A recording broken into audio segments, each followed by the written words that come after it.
Go ahead, fire away. Let's start. Yeah, cool. So It's on? it's on. Okay. Yeah. So the reason I wanted to start this podcast, or just this recording, whatever we want to call it, is really focused on just when I think about like the stories that you tell, I think about we're driving down the car, or we're in the Yukon, we're traveling, and we share stories.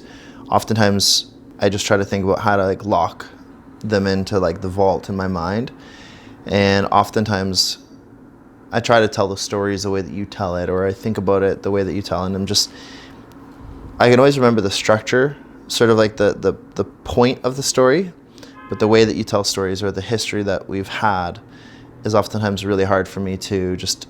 You have such a way with telling stories and sharing your thoughts and ideas, and I think that it's really cool how that's impacted me, how that's impacted Julian, but then also growing up, having friends where we'd bring friends around the house and you'd give them life advice and you talk to them about what they've got going on. And I remember even saying like, Dad, you should be a counselor.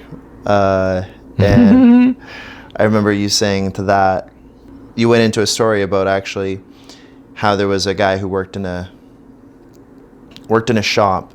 What he would do is when there was a young troubled guy in the shop, he would invite this guy to go fishing, and he'd take the young guy fishing and talk to this young guy about his life and help get that young guy kind of on track and focused. And even as I'm telling the story now, I can see in my mind the picture of the visuals you've created telling these stories of, lessons or whichever, and just nobody says as good as you. And I remember when I was younger and I asked you about being a counselor or giving advice to people, your thing was just that if you love helping someone, or there's something that you really enjoy doing, like you love being able to talk and give advice and share stories, if you were to be paid for it, it would just dilute the value or your enjoyment or love for being able to share. Do you remember that? Yeah, after you're saying this thing, anything I can say about that is probably going to be anticlimactic. Well, but the story that you're referring to was very meaningful to me, and I don't mind touching on that one in particular. Mm-hmm. We worked in the north, far north, Portage Mountain Dam, underground, 1,100 men, no females, no family, in a trailer court of 1,100 men, if you can imagine that. One of the workers, just a regular worker, but of course, a little bit of a reader, I guess you would say. He would invite someone for a weekend hike or a week in the interior, climb any mountain that was within sight, or go down a river. And upon returning, you can feel the effect on, and this is not all first experience, this is collective. You'd see the change in attitude of that person, taking the edges off perhaps something that he's struggled with, perhaps some abuses that ghosts that were haunting him. This fellow was intelligent, way beyond my conception. After spending some time, the fellow would, it's as if the edges were taken off him. More relaxed, more observant, more pleasure gained out of life. That stuck with me, and he would do that periodically, a few times a year, apparently, from further hearsay. Heavily impressed me. I was probably 22 years old when I was up there, and experienced this thing. And a few things like that you don't forget. So just wanted to add a little bit. Yeah, it's profound. Yeah. We can do that. Yeah. One man can make a difference. Yeah. And I was always shocked, because I was always like, why would you not want to, you enjoy talking to people and sharing so much, why would you not want to go take a job where you can sit down and... There are others that are very good at it, and they're trained for it. And the fellow I talked about right now, I have no idea whether he's trained or not. Maybe it was a personal self-development. Maybe he was blessed with a certain understanding, certain touch view of life, but he gave it back. And I know from discussions that some trained people can be very good and they have the tools to reach out and reach focal points and be effective. Someone with no background in it like me, I mean, we meandering, and sometimes we hit and sometimes we miss. Yeah. Yeah.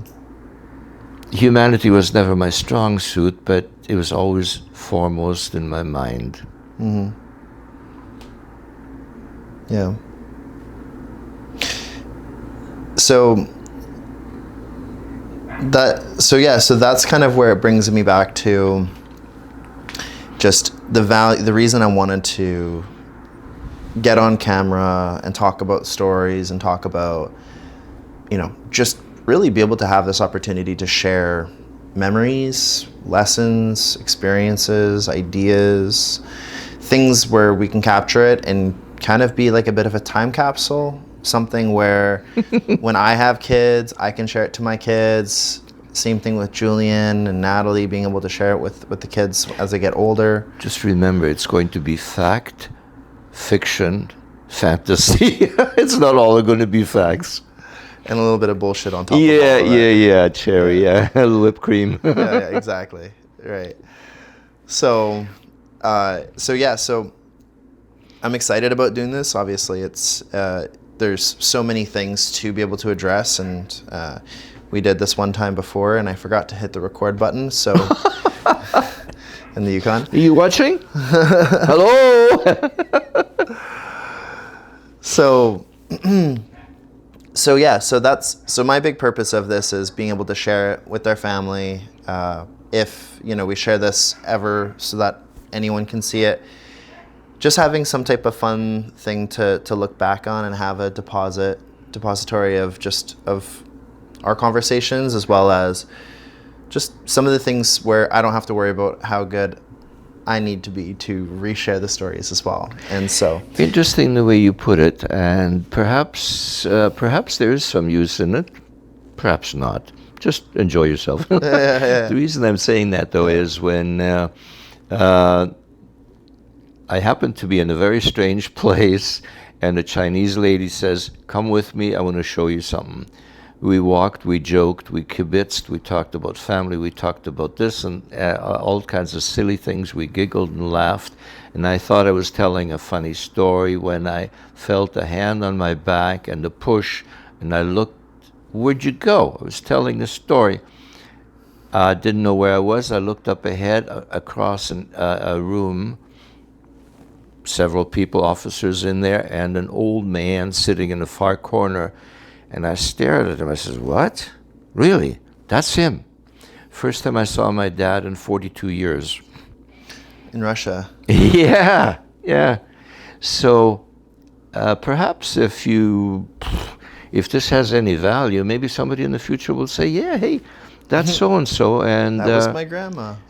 And the moment I spent 5 minutes with my dad, I figured perhaps I'd gotten all out of him that I needed or was ever going to get, because I suddenly recognized myself in him. Mm-hmm.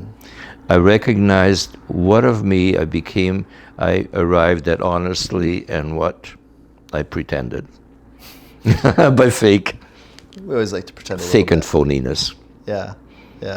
So where I thought would be a good place to start is start with just focusing on back to the beginning for you, in a sense, where you were born in Ukraine, and your mom and your dad both have some incredible backgrounds. Why don't we first start with talking about your mom? So your mom was about, if I remember correctly, because she was born in 1914. 1913. And your dad was born in 1917. 17. And so there's about a 4-year gap between them, him being a little bit younger. Now, they were both born in Ukraine, is that right? Mm-hmm. Yeah. And so now, Oma, grandma, Oma had quite a difficult childhood and upbringing. She pretty much raised herself, didn't she? You're talking about my mom. Yeah, Oma. Right. Um, my mom was born right when the Soviets began the exploit. They had discovered that the commies could not collectivize the farms, the territories in the Ukrainian territory. Across Russia, they had been successful in spreading across the country, collectivizing, grabbing everything that they found. It all became government-owned property. The people all became government employees. In Russia, that appeared to have been relatively easy. Ukraine, it didn't work. The Ukrainians, with the Cossack riding warrior background, were not going to collectivize. So, as guerrilla warriors, they were very effective, smart, quick, brutal. Were very effective to frustrate the Russians, but no one in the world at that time, in that part of the world, succeeded against that systematic push of sacrificing their military collective force, and the KGB had already been established. So once it was proven that they could not collectivize the Ukrainians, they decided to, in the 1930s, during my mom's childhood, to send the military in. She would have been in her 20s. In the 30s? That would. I don't want to go into dates specific. I don't know the dates when the starvation was at its maximum. There was Red October written by this American fast. Be a good reference because it talks about the massacre of the Ukrainians exactly at that time. The way I recall the data, the information is that ultimately in the final solution, if you like, they sent the military in to spread across the Ukraine, herd up Ukrainians. They sent the KGB in to murder the whole lot of them. Before that, they had burned crops. The Russians had burned crops. They had raided villages, destroyed villages, but the Ukrainians had retreated into forest, came back, and for new attempts. Once this. So I believe mother would have been 6. Oh, no, she finished grade 6. I think that's all the education she had. So 6 plus 6, she was probably 10 years old, 10, 12 years old. I'm guessing now. I don't have the info. So her parents both died when she was around 6, 7.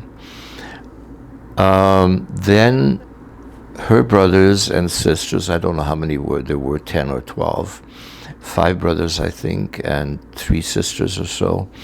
They operated the farm for a while. They were all kids. Accident happened, the barn got burnt down, everything they had was destroyed. All of them were taken, and around the neighborhood, friends, relatives, they sent out a questionnaire, I suppose, speaking today's language, who can afford to take a child in as a helper and feed the child. Feeding the child was the criteria because my mother's parents both died of malnutrition. They were starved to death. So when my mother and her brothers and sisters were farmed out, it was on the basis of who could afford to feed them. And in return, they became the workers in the family. So they became secondary to the family members, servants perhaps, the price to be paid for being fed. So it wasn't like a church thing. It wasn't as if church members had just taken them in.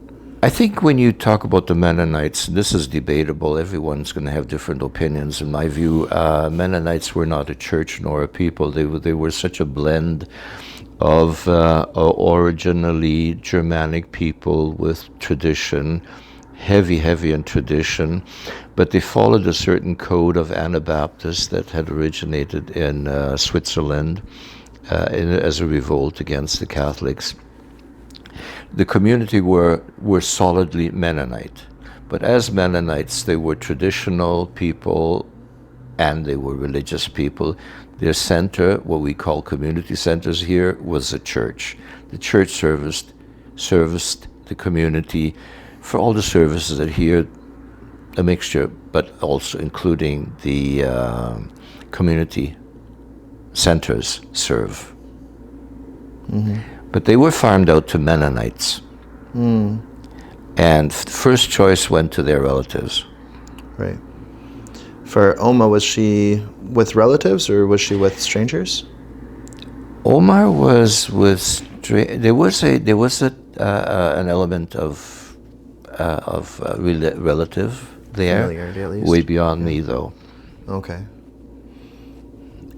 Do you know much more about her story just as she grew up with this other family? Did she stay?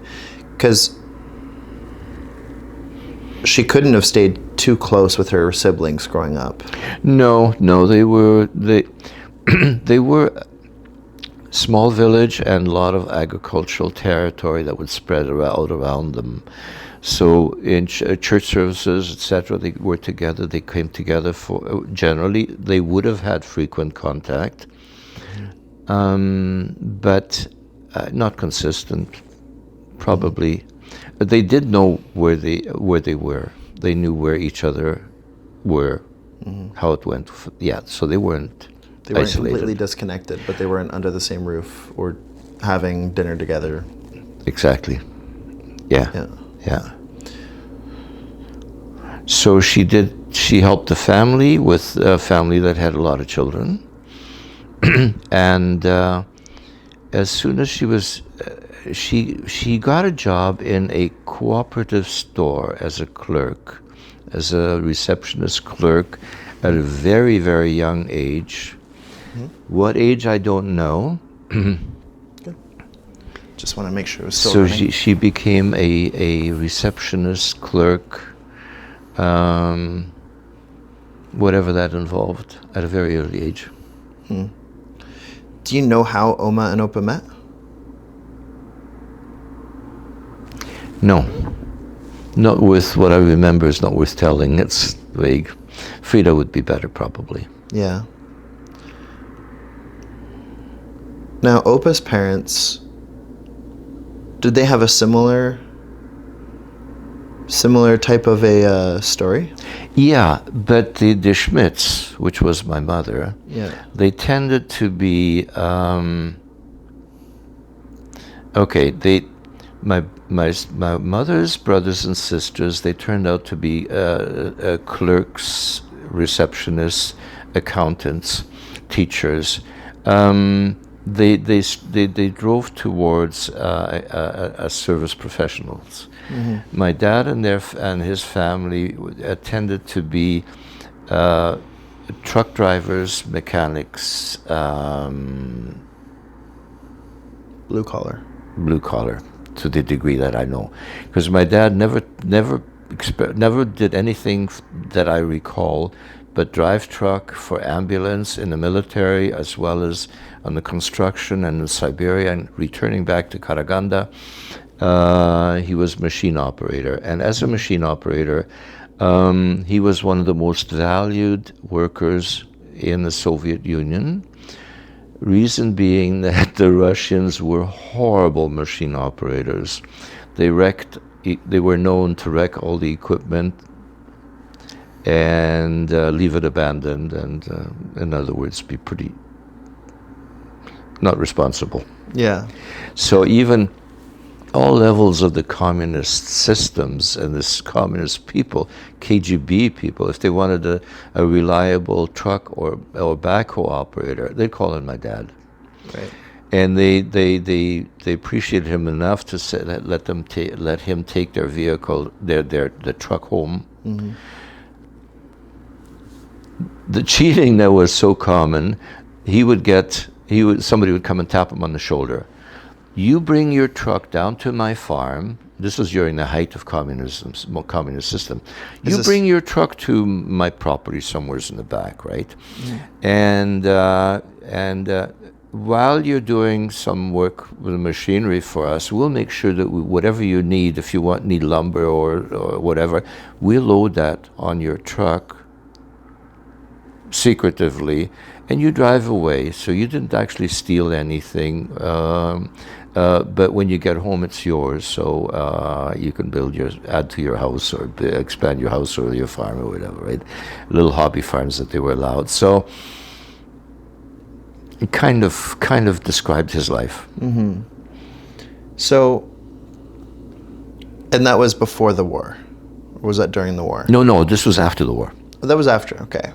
So, This would have Before- included the time when I was already there in 1980. right.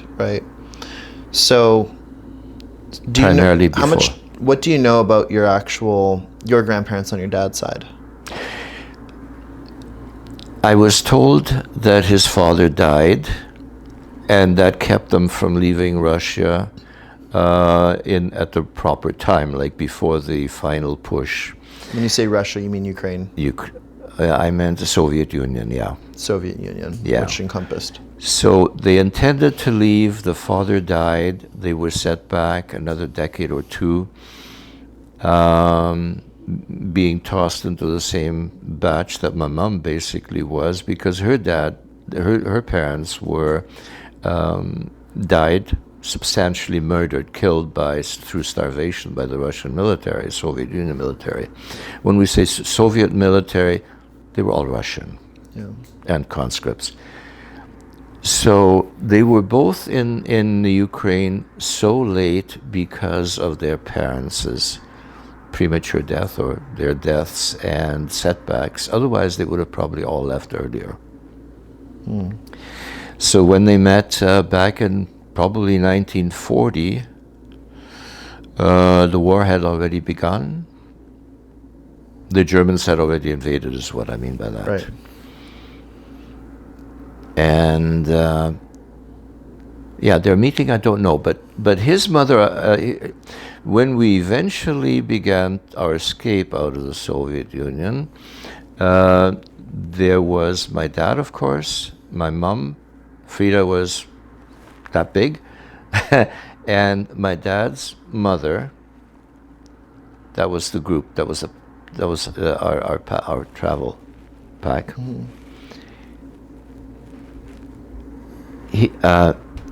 My dad's mother's emotions were totally shattered.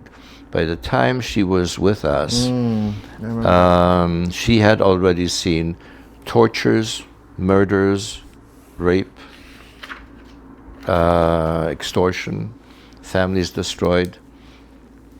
So she was an emotional wreck.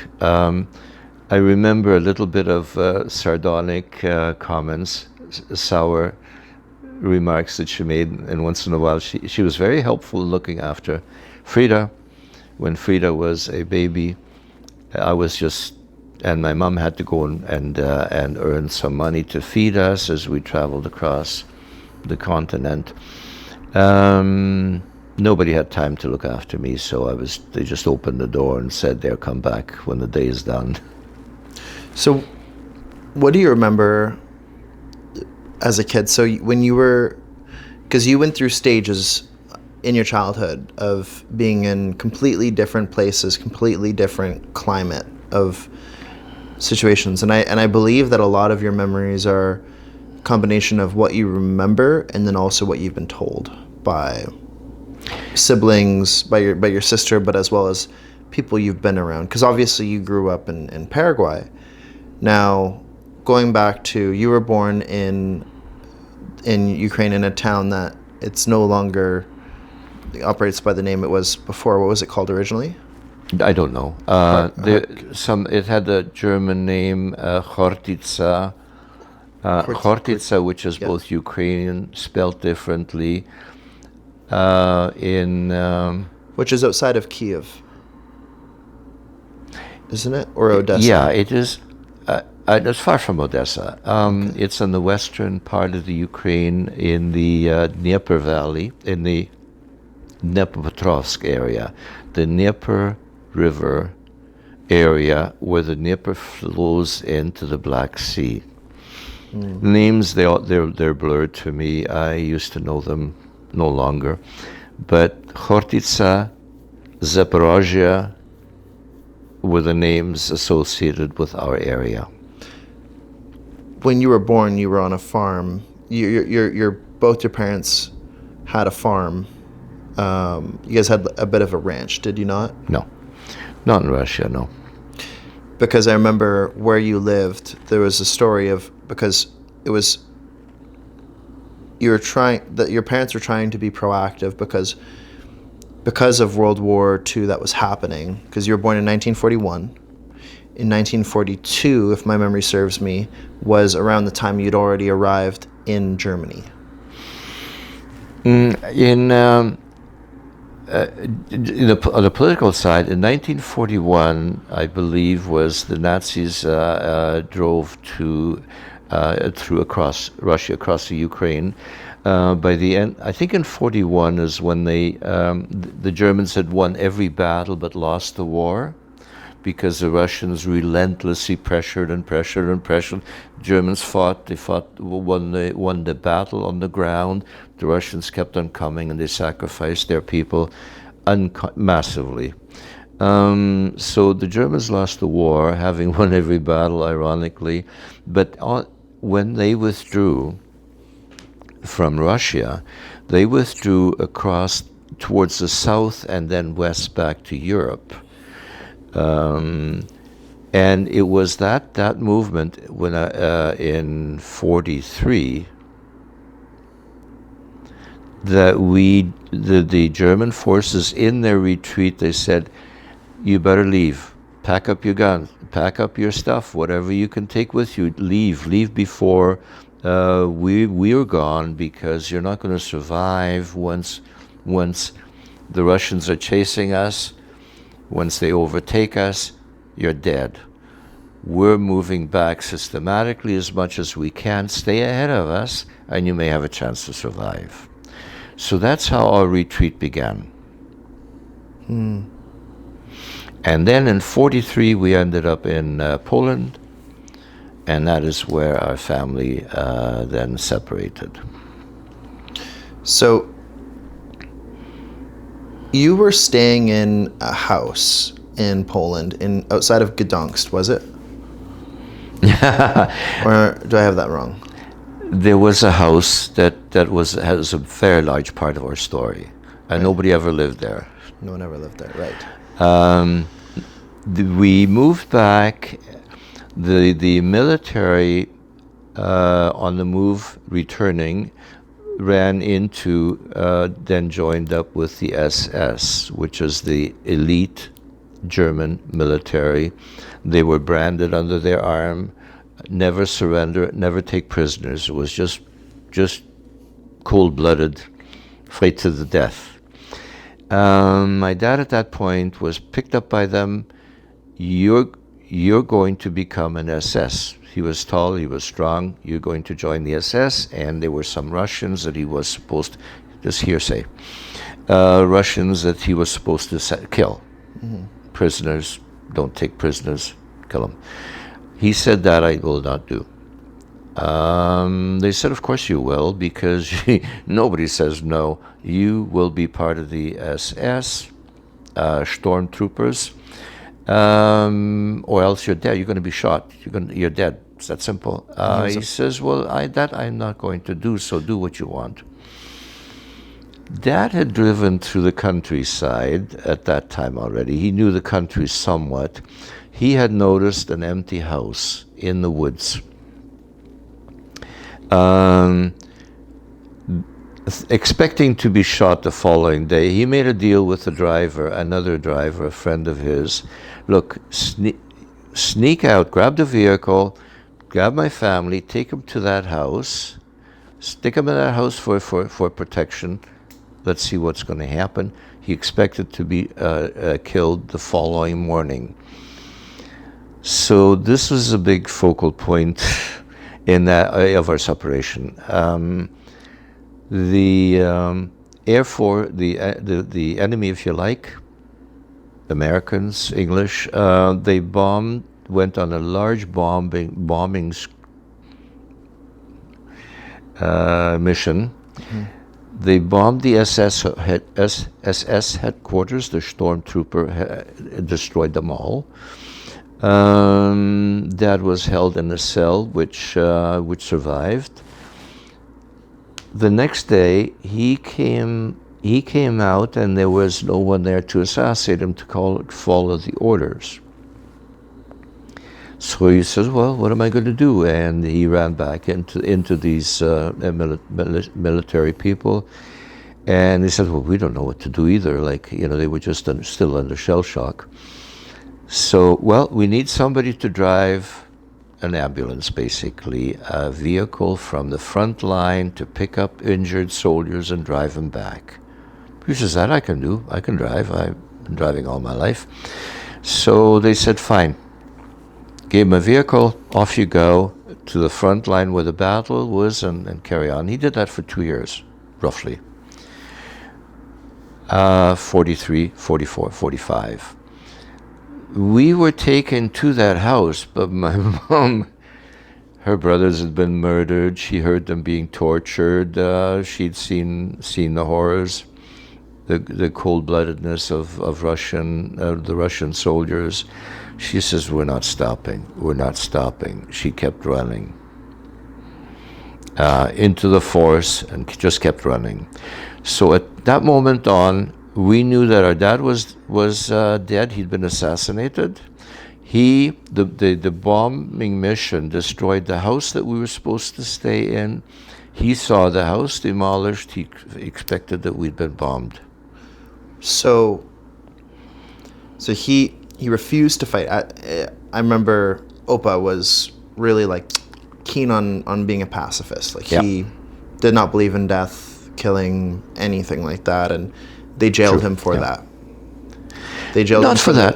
For the refuse of serving the German military, because they were going to kill him for that. Yeah, because he refused to follow orders, and he was in the jail. And then a bombing came through Poland, destroying the SS headquarters, pretty much where he was. And they said they needed to have people at the front line rescued, and that was essentially where he knew the geography, he knew how to drive, as you had mentioned earlier, and he essentially was able to employ himself in a way that served his need to be able to be safely in German territory while not get assassinated or murdered or executed for not serving. Not particularly safe, but he was safe from the Germans. Yeah, he wasn't essentially now on like death row. Exactly. And so, right. Which essentially saved his neck. Yep. And now, at the same time as the bombing had happened, there were continuous bombings. And when he was in jail, was your mom... You can't call it jail. It was just a holding. Holding. He was held for the night. Yeah. I just use the imagery of a jail It's okay. cell in my mind. And so, meanwhile, he's in the prison, in the holding cell. His wife, your mom, and you are... He thinks you're staying in this abandoned house? Or where were you at that time that he was? No, he turned us over to a friend, associate, who was able to grab a vehicle and made a deal with him to take us to that house. So his friend had took off with us to the house, dumped us off, returned. Because I remember what had happened is before Opa got captured by Russians, he was given a mission, a task, that he knew in his mind there was no return from. And I remember there was a part of a story where he asked to borrow the ambulance to deliver our family, to you and your mom, to drive you outside of the danger area as far as he could. Well, that would be only this incident that we're talking about. And they had, and they basically looked at him and said, well, they acknowledged in their mind, like, this, by giving my Opa, your father, this ambulance car and saying, hey, you can drive your family out, they knew in their mind that he could potentially never return. Because I remember there was a risky moment where he had taken this car to deliver them, but on the fact that he had given his commitment to returning. I don't know when that would have happened, if that actually happened, because they wouldn't have trusted him with that. They grabbed him, they hung on to him, and he had to make a deal with a friend associate that they would drive us to that house, dump us off, and quickly get back. And that was the end of that story. There was no trust that I recall anywhere. Now, I think I have to give up on that subject. It makes more sense with what you're saying, but I do remember hearing a couple of variations, and that was one version of it where he was given the car. And I'm going to check that with Frida if she has a recollection about giving a car for a quick takeoff. But you see, my mom from that moment on was sure that he was dead. From that moment on, he was sure that we were dead. Because he went into the house being the focal point. The house had been blown up, and he thought we were, for the following 10, 15 years, he thought he had led us into a trap where we ended up dead, and that was his thing. So he turned to somewhat alcohol to relieve his anxiety, his fear, his anxiety about having led us into a trap and had us killed. So there was never again a moment that could play itself off. I don't know what event would have happened before that could create that picture. I'd leave it alone. Yeah, that's fair. It's fair. So I think Opa. So there's a couple ways we could go from there, but I guess for the meantime, what ended up happening with Opa was he ended up going on a mission that there was no return from, as a medic driving the ambulance car, and he was scooped up by Russians. Two years service with a medic, and other instructions that were given to him by the German Nazi authorities. Whatever they needed, they sent him as a driver. But initially, and I don't know, I think it ended that way as well, but initially it was back to the front line where the battles took place, pick up injured soldiers and bring them back. Mm-hmm. And that is where we lost the story. And then after that, we never got a lot of information until he was captured in Danzig in Poland 2 years later. From Danzig, he was captured, and I remember part of the story was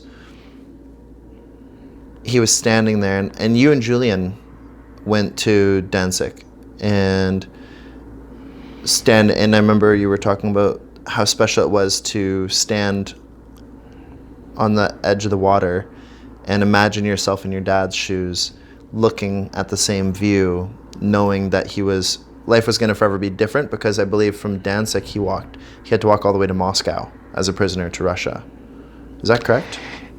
Not to Moscow, but he had to march on foot, tied to the back of old trucks, the military vehicles, in a light shirt in midwinter.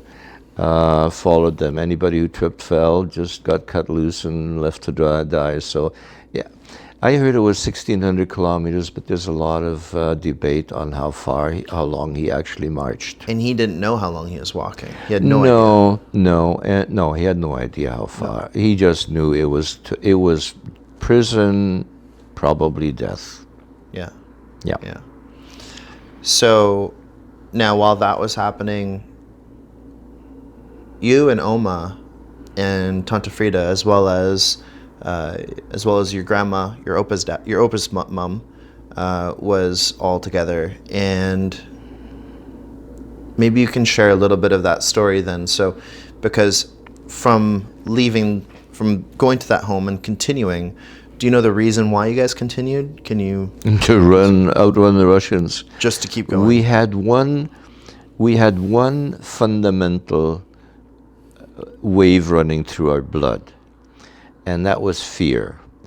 Russia meant death, and that never left us. It never left my mom. It never left me until I was probably, God knows, 30 or 40 years old. You mentioned Russian, it was death. There was no separation. There was no other fear but Russian. The Russians are coming. Yeah. So we ran west, south, just kept on running to make sure that the Russians don't catch up to us. Yeah, and initially from village to village, where mom would find a job looking after the family household, working in the home, working in the fields, begging no doubt sometimes, and Oma would look after my sister Frida, who was, well, I was 3, so she would have been, what, 6 months? She was just a little one.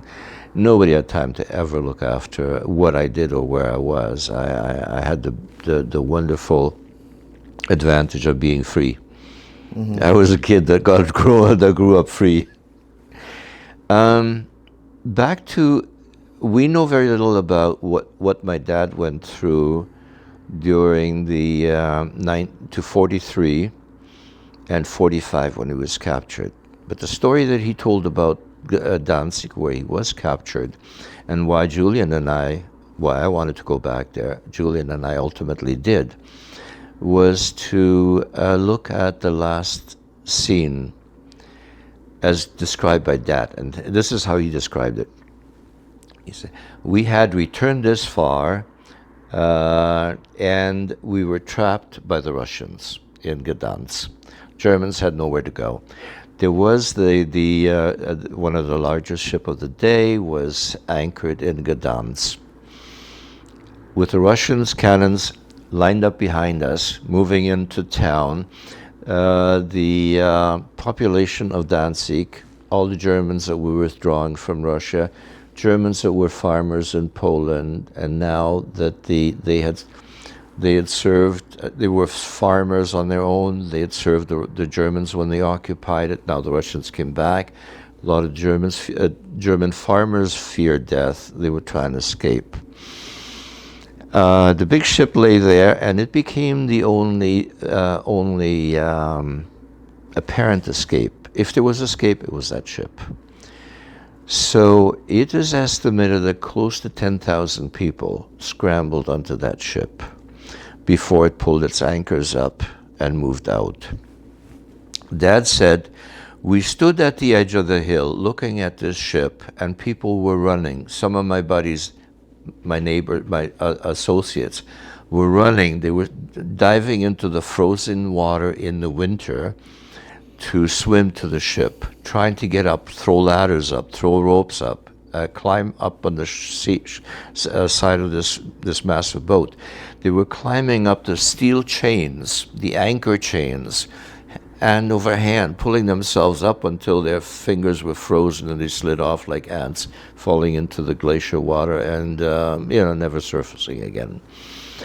He says, I looked at these people falling off the boat in masses and drowning, and I said, look, I have no chance on that boat. That boat is not going to go anywhere. So I looked at the Russians behind me, the cannons and the machine guns all above our backs. And I looked at that boat, and I looked back and forth and said, he says, I turned around, walked towards the Russians, said, I'm a Russian soldier. I'm a German soldier. Take me as a prisoner. Mm-hmm. As a German soldier, he had a 50-50 chance better survival. Because if they had known that he was born in Russia, they would have they murdered everyone instantly that was born in Russia. Yeah. They were deemed to be traitors. They were immediately murdered. So he looked at he gave his last look at that boat and climbed the hill and gave himself up to the Russians. Historically, that boat is the second largest ocean disaster of all times. There was one before that. There was the popular known Titanic, which was the biggest civil boat that ever went down with the biggest sacrifice, casualties. The biggest casualties wartime, and the second biggest in the on the sea at all times, was that particular boat. Captain Heinz or something that it was called. And they shot it down. They shot that boat down. It just pulled out of the harbor, and the cannons were lined up on both sides. They brought it down, and it went down. All 10,000 people were left there to drown. Russians never rescue anybody. No.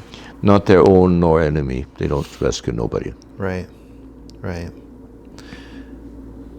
Yeah, I remember that story. That's gives you chills. Yeah, it is a chilling. I mean, they're no generous people. The English were hardly better than the Russians, because when German soldiers were willing to surrender, they would not surrender to the English either. Now, there was another boat that you guys did go on with your mom, and that was how you got to Paraguay. But how you got to that boat is actually probably one of the most wild stories. When you guys had escaped, and all I remember is the story picks up where it's freezing cold. There's your mom with both you and baby Tanta Frida, your sister Frida, and then also her mother-in-law, your grandmother, and she sees the last train, and she's waiting forever for the train. Yeah. So I'll tell you the hearsay story. I'm curious about how you got there, if any memories you have of or stories that you're aware of how you got there, and then if you could share that story too. I have no memory of how we got there. Okay. It was very early. It could have still been Poland. It could have been southeast Germany. We don't know. Hearsay, we left the house in Poland and we ran into the forest. None of that is from my memory. Mm-hmm. That's all hearsay. My first memory is, it is night. It is very, very cold. It is winter. My mom and my grandmother and Frida are sitting on a concrete bridge over railway tracks, wrapped up in every piece of cloth blanket, just tucked in. Frida was hidden beneath, and Mom said, "We're going to sit here and wait for a train. The train is supposed to come. We heard that the train is going to run that away, and as long as it goes west, as long as it goes that way, we're okay. We're going to take it." So while they were huddling, trying to keep warm, it was blowing, and at the same time, we could hear the droning. Like the heavy loaded bombers have a certain tone to it, and we began to recognize the bomber's tone under heavy load. It's a rumble. It's almost like a train rumbling, logging along.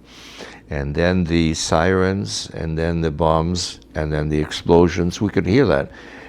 Could never figure out when I was 3 or 4, that the adults would say, "Shh, shh, shh. Quiet, the bombers are coming. They're going to hear us." Now, I could understand why you would not have a lantern, make and fire any lights, because that could be seen. But the rumble of the bombers rolling in, and the explosion of the bombs, and we were supposed to sit still. They're going to hear you. They're going to hear you. And they're going to. Well, it was one of the mysteries that I never solved. But I couldn't sit still. I think I was born running. I kept running over this bridge, down, around. It was too dark and dreary under, back around. I'm just running, buzzing about. And I hear a bit of a rumble. I stand still, I listen, rumble. I ran, I just dashed at my mom. Mom, I hear the train coming, I hear the train coming. And I hear that sigh. Picked up Frida, wrapped a blanket on Oma. Oma says, I can't go anymore, I can't go any further. I'm done. And no, you're not done. No, you're not. Get up. Mom wrapped the blanket, something around her, grabbed her, the blanket, one hand, Frida in the other, and then a couple pieces of luggage, whatever they had, and off we went. Down to where the train was supposed. The train is going the wrong way. It's going east. Oh my God, Mom said, okay. Slowly they worked them. So we're half stiff from freezing.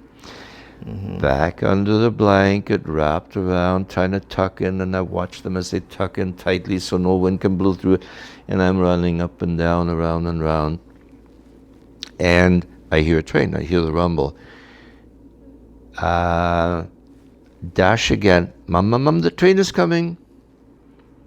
Same thing over, more tired than before, more sluggish, more resistance from Oma. Mom wraps them all up, shoulders them, and off the tug-of-war goes. The train was to go that way on that side, and this side this way. We hear it. We go over to the other side. We go down the and then on the main ground towards where the train is supposed to arrive. It's on the opposite side, and there's no way of walking across to the other side. We have to go over the bridge, overpass to the other side, and then down again, and then towards the train. So we're halfway across, and the train arrives, and it's slowing down. We can hear it slowing down, but not a person, not a soul. The train shows up, and it's like a black worm comes slithering out of the forest. Not a light, not a siren, makes no noise other than the rumbling of the wheels. Clearly, I can understand no lights. The bombers are overhead. It slows down, and I guess it was slowing down gradually to keep the noise to a minimum. We run back, we're almost at the ground, and we hear the tone is changing. Instead of the motors being pulled back by the weight, they're not accelerating. The motors are picking up, the wheels are picking up, it's picking up speed. It never stopped. So Mom just let out a big gasp, and we charged to the train, and the whole train, the side of the train is all open. It's a cattle trail.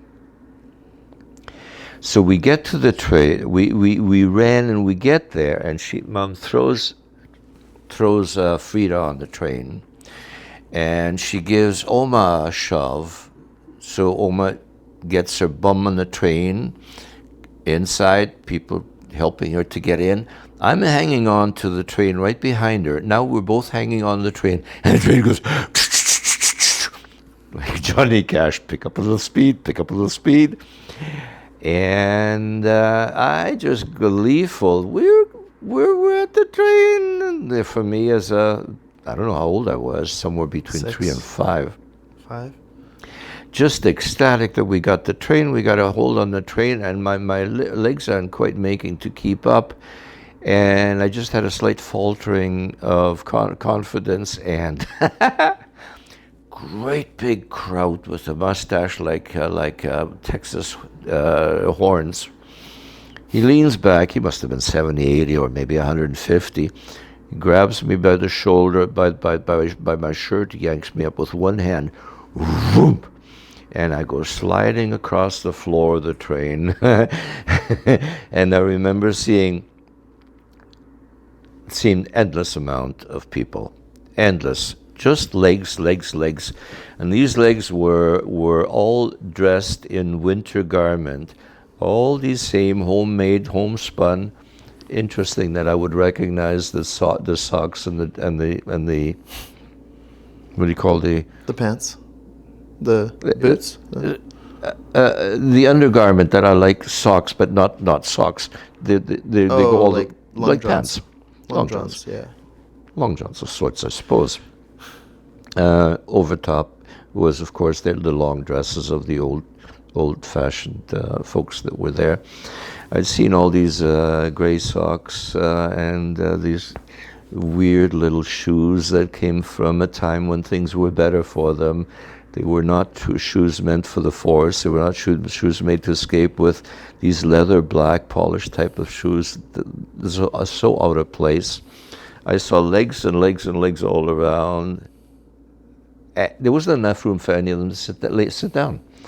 They had to stand. So I took this weird picture in, which froze an image in my brain, and then I looked for Mom, and she was way over the other end, but I was confident that we made it on the train, and again, my memory at that point ends. I don't know when it was, and I don't know where it was, but I'm pretty sure that it was. Mm-hmm. It did happen. Yeah. It etched a deep picture into my psyche. And then you guys got on a boat. Well, that was 2 years later. 2 years later. Where did that train take you? I don't know. It rambled into it headed towards the west.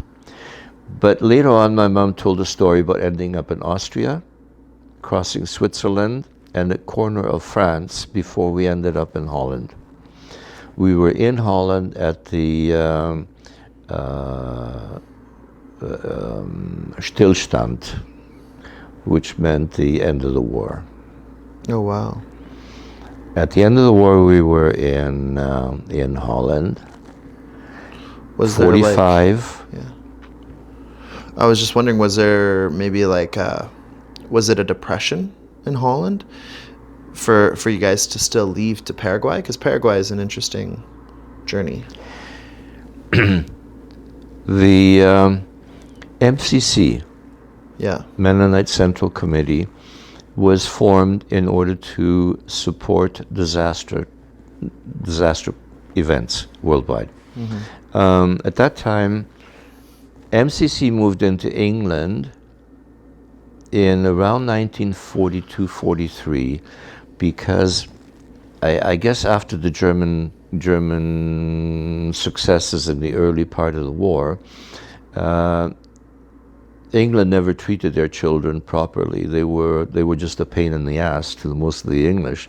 So it was known worldwide that the kids in London and southern England were in desperate state, partially because of the war, but at that time there was no offensive from, I guess there was. Yeah, there would have been already. But the difficulty of children in London at that time was worldwide known.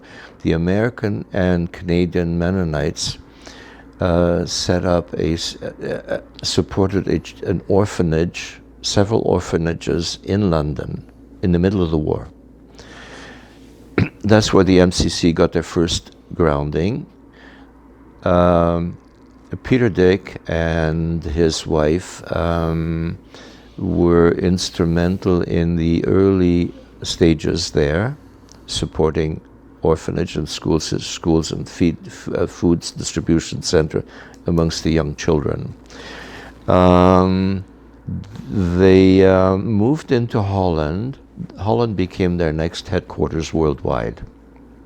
So I don't know whether we were aware of that, but we had nowhere else to go, because Germany was under war, under bombardment. We tried to get beyond the war zone, and Holland would have appeared to be the only safe destination. So we got to Holland, and then from Holland back into Germany after the war. Oh, you went back to Germany? Back to Germans occupied Holland at that time, so it was a fictitious border. Back to Germany, though, what was proper Germany, after the end of the war, towards the north, where the MCC by now gave us a little bit of support and direction, transportation, we headed towards the north to get out of Europe. And as I understand, my mom's drive was singularly get out of the bloodbath of Europe, anywhere, it doesn't matter where, get out. First choice Canada, second choice the rest of the world, third choice, fourth choice the rest of the world. But there was a favorable inclination amongst the Mennonites that in South America, various governments offered the Mennonites alternatives. Come down here, we got desert land, we got semi-desert land, we got all kinds of stuff that nobody wants. You can have a chunk of that. We'll survey it off for you. Come down, and you don't need to do military service if you come down here and develop the land. That became the real draw. But also, they would not allow us to come to Canada because of my grandmother's health. Right. Canada was quite careful, well, for good reasons, I suppose. They were quite strict on if you had tacoma, which is an eye disease, or if you were weak. Glaucoma? I don't know what glaucoma is. Sorry, I should an eye probably. Disease where the pressure's in your eye. Yeah, you have spots on the inside of the eyes, and it's hard to get rid of. Almost impossible. It's quite contagious. Oh, that's something different, I think, not glaucoma, but. Yeah, I don't think it's what you said, but I'm not quite sure. Yeah. I know that down there they called it trachoma. Oh. So I don't think it translates into glaucoma. So we were rejected coming to Canada. We chose Paraguay. In the meantime, though, so first of all, we stayed in Holland, in the border village. Then the war ended. The Russian trains arrived to ship us back to Russia. There we had one of the most critical moments of our life. When that was over, we managed to drift into Germany, and then eventually we found a converted auditorium into a camp for homeless, for displaced people.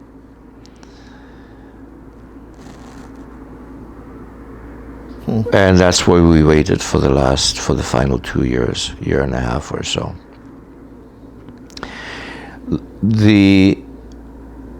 One of the more dramatic moments, we were in Holland, the war stopped. Churchill and U.S. government, they had agreed with the Russians.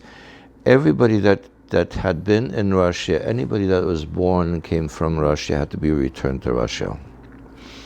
And that was an order at the cost of your life. You had to go back. And I don't know if the Americans were naive or whether they never even gave a thought to it, because they became aware of this problem in future in following decades.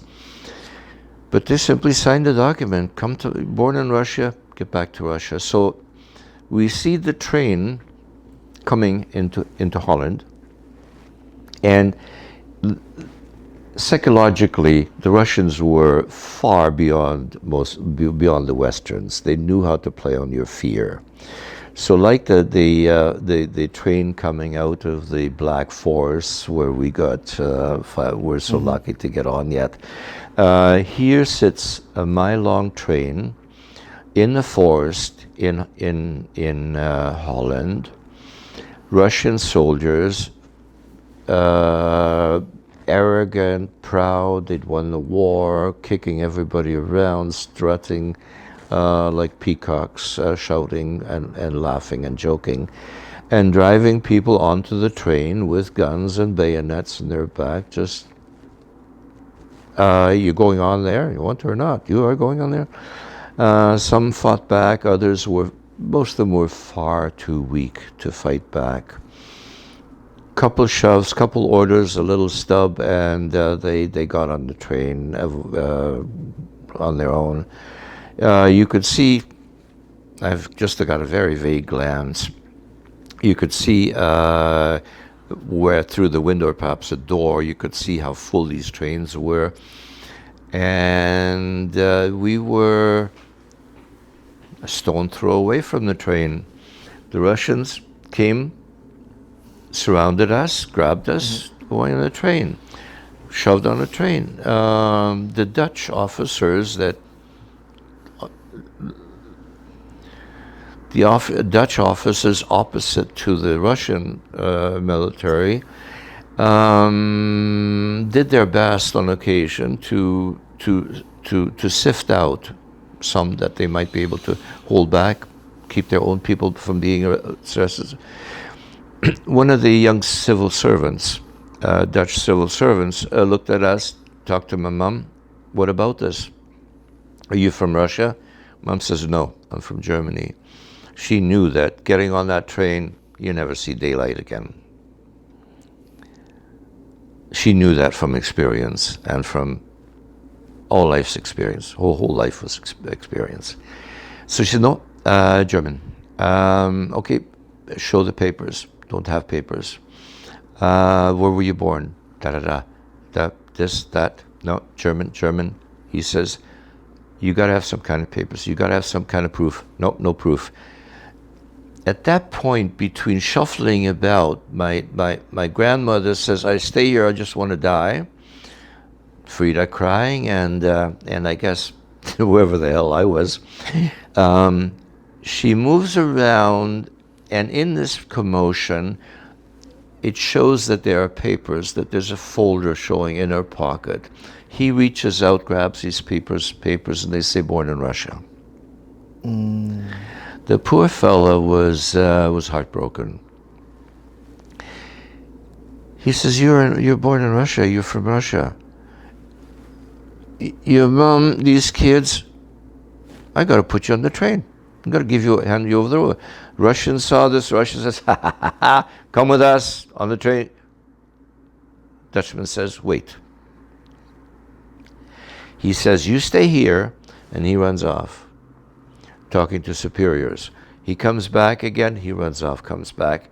We can't let these guys go on. These guys are all going to be dead. The kids are going to be dead. So suddenly something lights up in his brain. And he says, wait a minute, what's the name of your mom? What's the name of your dad? What's the name of your in-law and your in-law? Schmidt, Vogt, Enns, and Thiessen. Ha ha ha! 2 Dutch, 2 German. You're under arrest. You're in our custody. You're not going anywhere. Russians cursed and swore, they're ours, they're born in Russia. He cursed, swore back, they are our civilians, they are Dutch, 50%. He drags us off and saves our hide. They went back, and there's been a study of the return of that train. It was again seen in the Eastern Bloc, where apparently somebody got thrown out of the train that survived, and the rest all disappeared and were never seen again. So there wasn't enough food, grocery support, heating, etc. for any of these guys to survive the train ride from Holland to Siberia. As they died, they were probably thrown out the door. How does that make you feel thinking about that? It's I've had too many experiences like that for this one to be special. Okay. It is special. I recognize that. It's wild. It's crazy. Intellectually, my brain recognizes it, but my emotions don't. Yeah. Yeah.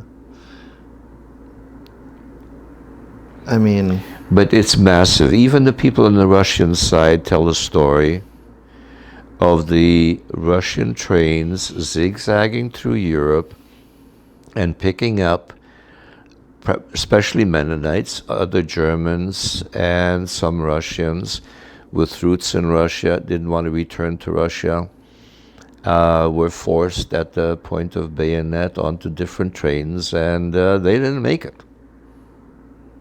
yeah. But the story filtered through and reached many of them. So, at what point did you guys jump on the boat back to, or not back to, but to Paraguay? So you 2 years later. 2 years later, and that was you year were and a half later. already in Germany again.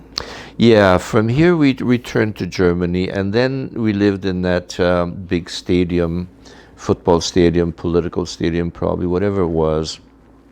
Massive castle, high ceilings, 30, 40 feet or more than 40 feet. High ceiling, massive building, almost like a Roman gladiator center, right? Mass stairs, concrete stairs running up 10, 20 feet or whatever, and then a big concrete platform, and that's where you'd enter, like a football stadium, Yeah. right? In this stadium, they had, haywire, these steel cables, right? Steel wire, most common product in the world, probably. They had attached these steel wires on walls, opposite walls, and they strung it right across the entire stadium, every 10 feet, 5 to 10 feet. And then crosswise, also every 7 to 12 feet. So you had a square, a million squares. Then hung blankets, military blankets, off those cables. And each one of those squares, which was probably 8 feet by 6, 8 feet by maybe 10 by 6 on occasion, different sizes depending on giving choice for families or individuals, the size of the family. So we had a little square, bed, bunk. Oh wow! Don't remember the rest. And there was a little a bit of a table there, and all around were blankets. On the other side of the blanket, we had four neighbors, all separated by one army blanket. And inside was only what you could carry, what you could bring in with you, other than the bedstand. So, since we'd always been on the run and always by ourselves, I was used to not mixing with anybody, with kids. I just stayed by myself pretty well all the time. The communities changed. I mean, we were in Holland, we're in Germany, and we never were anywhere to make friends. So in this building, I remember several events. They were funny enough. So during the day, the days were long. I don't remember seeing my mom every. I know she was, in my mind, she was always just looking for food. That was it. It was the one need that we had. And when she wasn't there, she was looking for food that was satisfactory to my set of mind. So I'd be outside for hours, half a day, 10 hours, whatever. I no idea, but I'd go back up and I'd find myself more often than not climbing these steps by myself. Corridors, they seemed like a half a mile long, blankets on both sides, and then little flaps, and then across as well, the same way, and then little flaps that served as like a curtain that served as a door. So I'd have to go 6 rows in, 5 that way, and then on the left that was the curtain behind which we lived. So I'd wander through there, and I was surprised that all day long, you rarely seen anyone. I was curious, but never really cared. I'd wander in, down to our room, and I'd sit there and rock around for time. meditating, contemplating. Little curious, I tapped on the wall, on the wall, right on the blanket, and all of a sudden, click, crash, bang, and I thought, oh my God, what did I do? I upset something on the other side. So what do I do? So I lay down on the floor, wiggled underneath the blanket, looked around, nobody there, something broken on the floor. I thought, what will they do when they turn me in? Are they going to send me to Siberia? What are the Germans? What's going to happen to me? So I picked up whatever, listened carefully, noise of anybody approaching. I picked up everything, put it back on, put the little kerchief across the top of this little stand. Everything in place, ducked down again, slithered back to my room, and then quickly out and get into some kind of field. Hopefully nobody noticed, hopefully nobody would track it down. I remember this being one. Another one, 3 little events in that auditorium building that I recall. There was the one where I leaned against the wall, tapped it. One time I had, again, I must have retreated frequently. Life was pretty lonesome, the way we never belonged anywhere. So one time I'm in this building made up of 4 carpets, right? 4 blankets, and I'm sitting there and I look at the light. There's a wire across and one electric cord down and a single bulb at the bottom with the little switch to it. And I look at, how does that work? I pull it and I see a little spark inside. I pull it. Where's, beside the socket, not in the light, but in the socket, and then there's a little spark when I pull it. So I pull and I pull, wondering the power of magic of electricity. And just at that moment, my sister peeks to the corner, looks at me. Hey, Frida, come here. So we're talking 46, 47, right? She was born in 43, so she would be 4. Kind of cruel. Frida, come here. I can see a little spark there. I'm going to do this, and you point at that, and you touch that when I'm pulling that. So yeah, okay, she puts her finger there, and I pull that. She gets electric shock.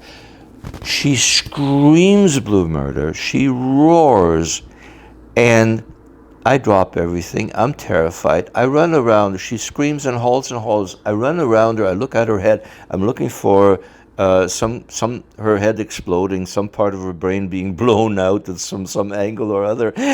Think I permanently damaged her for life. As I run around her, she charges for the little door down the hallway, and Mom and 3 other ladies happen to be quite dressed up. They come walking towards us. Frida dashes for them. They drop on their knees. Oh, Frida, dear, what happened? What happened? The bomb off me, a trough, and the bomb off me, a trough. A bomb. I've been hit by a bomb. She roars down the corridor. A bomb has hit me. I've been hit by a bomb, right? And I, as guilty as Lucifer, I rush after her, trying to hold her back from turning me in. Too late. They rush. They circle her, and hugs and kisses. Yeah, and she looks at me. So, just for a little bit of context, the camera died twice, so we've switched to my phone instead of the camera, and I'm next to go. your battery's running out. Ain't mind, me no more which one of us is next to go, me or you or... Yeah, 3 little events in the dormitories in that big stadium that I find amusing. The one is, and I think we're in the middle of that, where Frida comes in, or is that one done? So she screams, bombs me. I've been hit by a bomb. The ladies surround and hug and kiss her. All that attention for her, and I've been the one that's been afraid.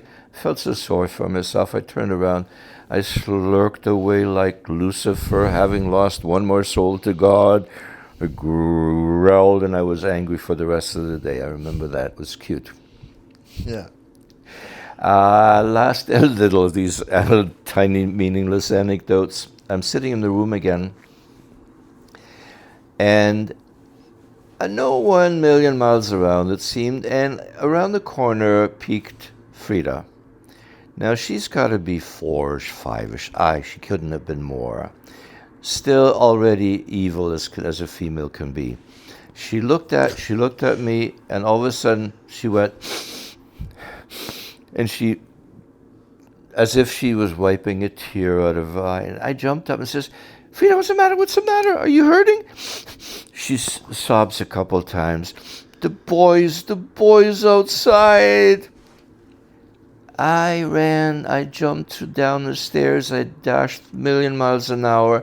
I see 4, 5, 6 boys hanging around under the big oak tree.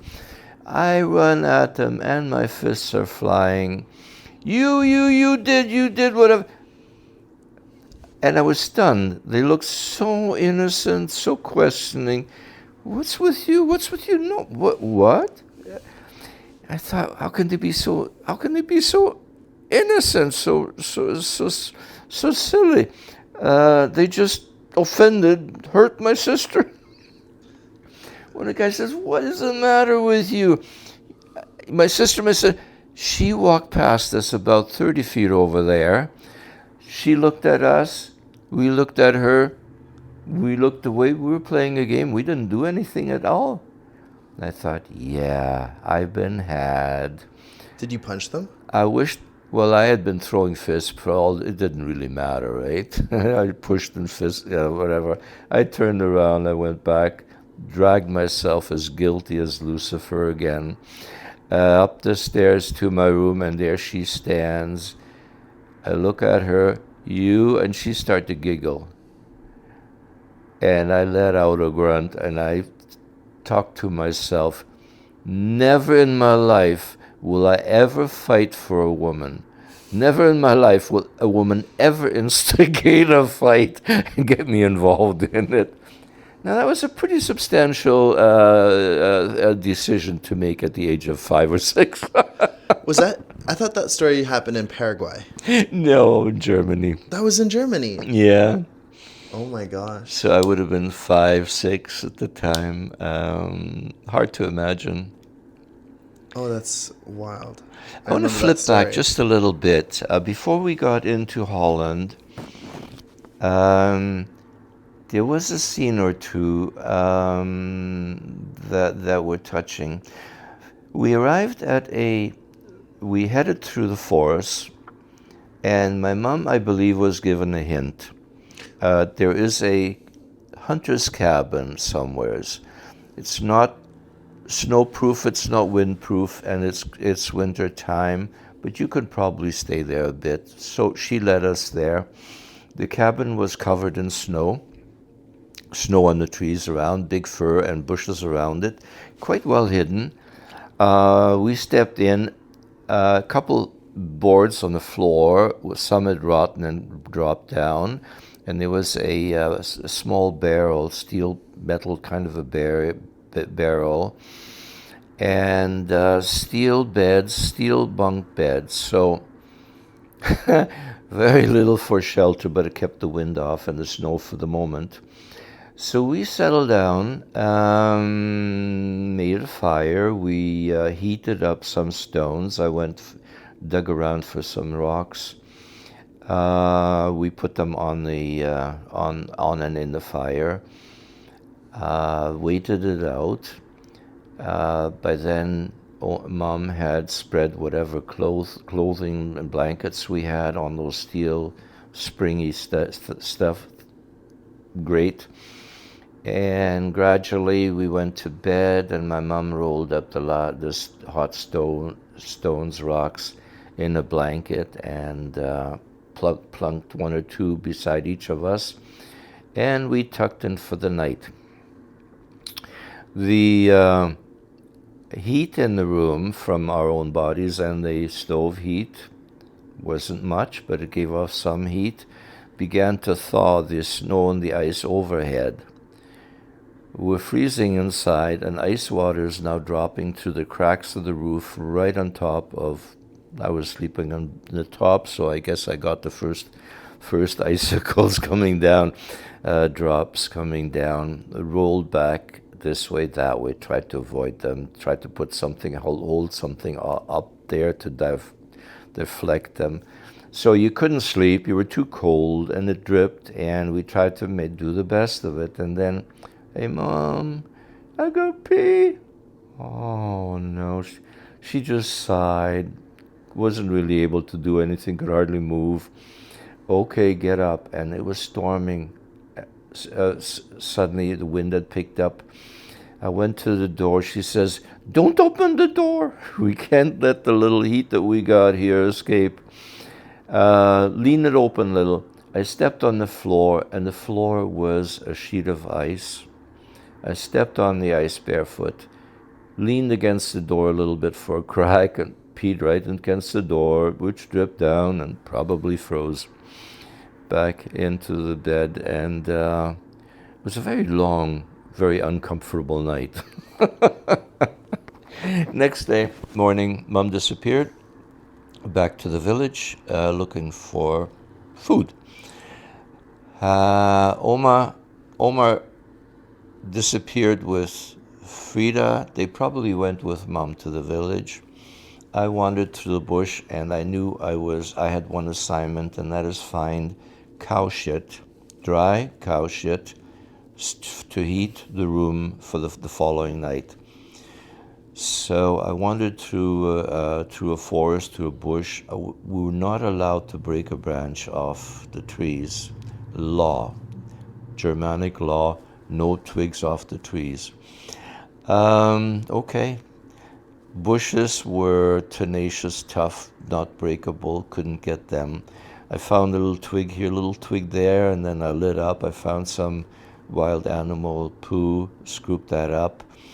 And as I walked through the bush, I came across, suddenly, it just like an explosion for me at the time, a fence, something I had never seen before.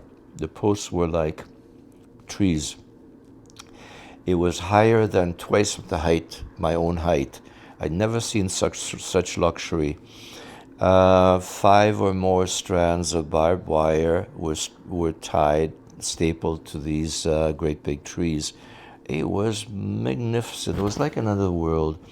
I saw a long field, and there were cattle standing there, chewing their cud in the shadow somewhere, laying down. I thought, is this heaven? Where did I arrive? And in the middle of a small hill stands, in all majesty, the bull. And he stands with his head high, and he's snorting. His head turns around like a periscope, taking in the entire scene of literally 360 degrees, while the cows were lounging lazily. I couldn't take it. I just soaked it in. I thought, this is majestic. But seemed infinitely far down the line, there were buildings, beautiful red brick roofs. I just, what in this world, where in this world did anyone reach such magnificent, such majestic buildings and fields and cows? Just stunned, having spent my whole life running through the bush and living in hunters' cabins. So while I'm gazing at this, I'm walking a little closer to the fence, hoping to find some manure on the ground. The bull took a quick look at me and then kept on looking otherwise. This little glance he gave at me made me shiver. I jumped back, ducked behind one of those fence posts. He looked the other way, and I crawled back to the fence, and I thought, "Hey, bull, do you mind if I reach through the fence and pick up some shit? We need it for tomorrow night. The sun is warm now. You're going to get cold." And the bull turns his head slowly towards me again, ignores me one more time. I reach in. Next thing, he turns, and like an explosion. His front feet stood like towered like two trees. His back end just flipped around to line him up with me.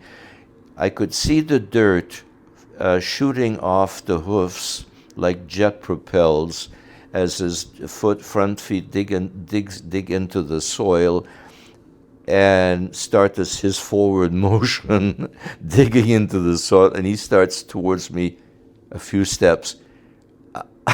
My heart stops. I take off on all four, find a scruffy little bush 50 feet away, duck behind it. I know he can still see me. Maybe he can't see me. It is as if the big bull was laughing, kind of shook his head and turned back to the cows. And I was sitting there on all four behind this scruffy little bush, shaking, waiting for my heart to slow down. Then crawling back to find some more manure for our upcoming night. That bull was the absolute epitome of power and majesty that probably stuck with me for endless decades. It was a farm that even by today's standards has to be a prize establishment. How could that be? Remain the question for years to come. 20 years, what about it? I mean, beyond maybe the trauma of running away from the bull, why does that stick with you for 20 years? What significance? Like, why does that stick with you? That story? Living in, I look back for the hunter's cabin that we stayed. For a while I couldn't find it. So I had to walk in the woods to find it. It was behind bushes, hidden away. It was a kind of a merger of life and death, glory of the beautiful spring sun, midwinter sun, a hidden cabin in which you could pretty easily freeze to death. The irony of it all, and the wonder of the animal. It seemed like its chest, its horns, it was all power and glory, all majesty. I hadn't ever perceived anything like that, never seen anything so majestic. As if he played with the whole world belonged to him. One bull and all those herd of cattle, the females, and he was looking after them all. It seemed like the ultimate God looking after his creation would belong to him. It was so unimaginably beautiful. And I had to return to the Jagdhütte to return a few pieces of cow shit that I'd found. Is it the same jungle that you would tell stories about running through and it was pitch black and then it'd be a thunderstorm? That was Paraguay. That was in Paraguay. Okay. That was Paraguay. So when you said hunter's cabin in the forest, I was thinking about stories in Paraguay. And I'm kind of eager to get into Paraguay a bit more because that's a really interesting progression of events. But yeah, still just as church mousy, as poor as ever. Yeah. One little story at the same time as the cabin, I think. The war was close to ending. This would have been in 1945, so I would have been pretty young. I would have been 4 years, perhaps. And I was by myself in the woods. So apparently my sister was saying that she believed Oma and she were also in the woods looking for cow manure. During the night, and we were still in this cabin during the night, we'd hear the rumbling of the bombers move by. And I guess there was a reason for protecting this farm. It must have been under occupied territory. The bombers were probably flying over it towards the front where they were dropping their bombs. In any case, during the night I heard the bombing, and then in the morning I would walk out in the woods to see if there was anything new, and there were a couple teenage boys, 4 or 5 of them, They said, "No, you go away. You're too little. Get out of here." And I said, "No, no, I want to see. I want to see." They said, "No, we're looking for explosives. Get out of here."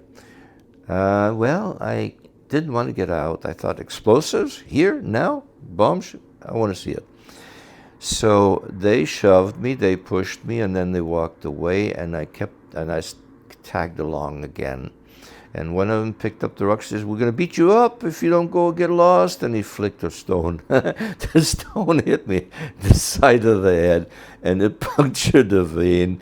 And I had a little fountain of blood going up and coming down, caking my side. So on the way back, or just before that, I went, the bomb crater was right beside us, and there was some dust and smoke or whatever remaining, so it was quite recent.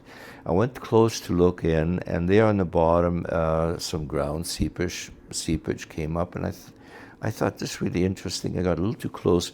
This must be the origin of my first fear and my first post-traumatic stress. I got a little too close.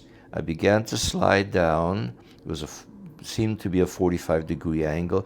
Began to slide there down, and there was nothing to stop. So I dug my fingers into the dirt and tried to crawl up and kick my feet into the dirt to crawl back up, and I was still sliding, crawling frantically.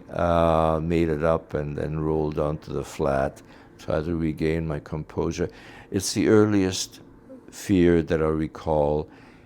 And it's something that no doubt has interwoven itself into some of my post-traumatic stress returns of being on such a cliff and no bottom. So between the bombing and the teenagers and a good scrape on the side of my head, I tucked home again. Poor mom freaked out again, seeing me drenched in blood.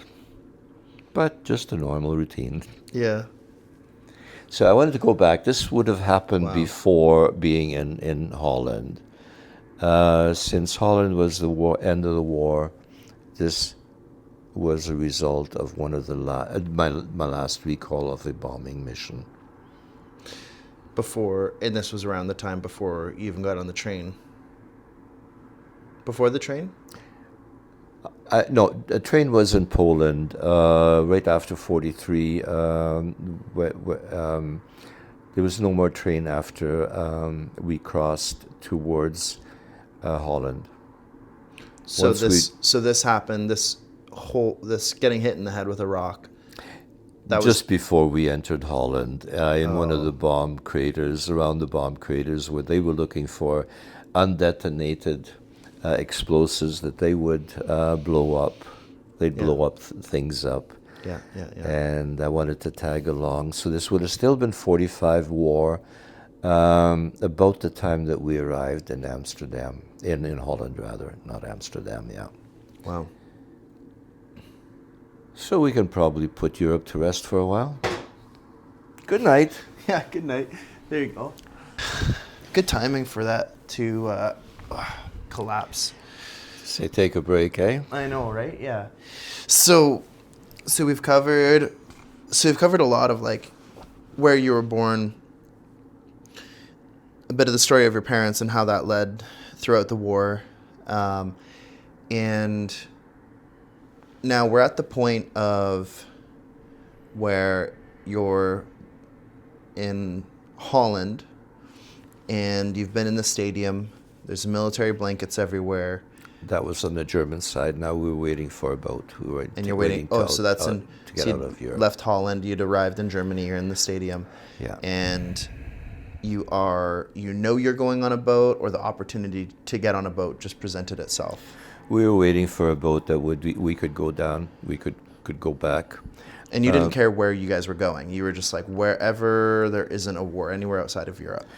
Yeah, Canada was the first choice from hearsay.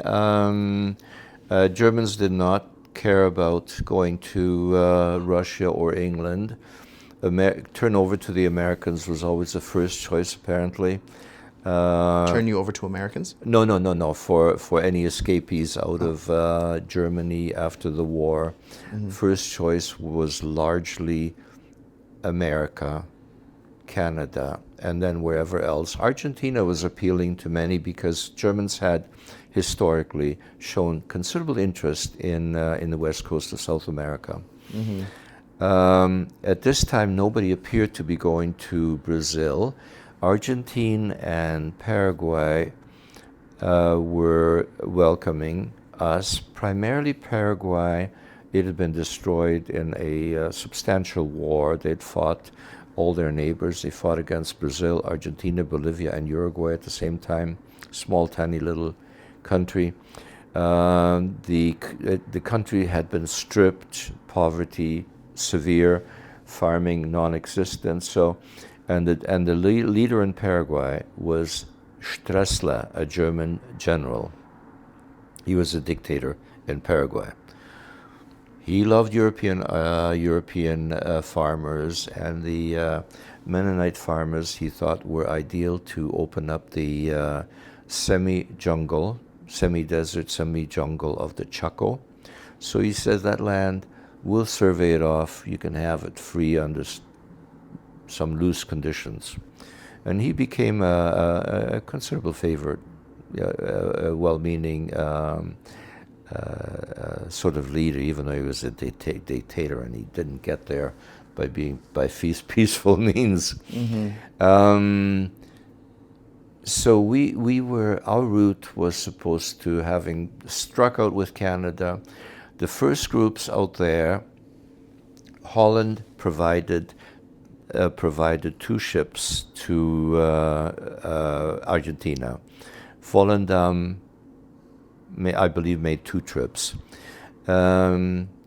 They were from everybody's point. They arrived from northern Europe. Within a couple of weeks, they were in Argentina. Everything spick and span, tic-tac, everything was perfect. Food was good, management was good, no delays. So we heard wonderful stories about the ship, for one thing, but for some reason we couldn't get another one. The only one that's available was a Charlatan Monarch, which was an English ship, rusted through and through. It had been underwater for years, apparently. That's hearsay. They'd hauled it up, they welded it, riveted up the rusted tanks and such, brought it back in, made the MCC a decent offer. So over, I think 600 to 800 people, I believe, were on it. Now I'm not sure that was deemed to be the maximum, and we were probably 1,200 on there.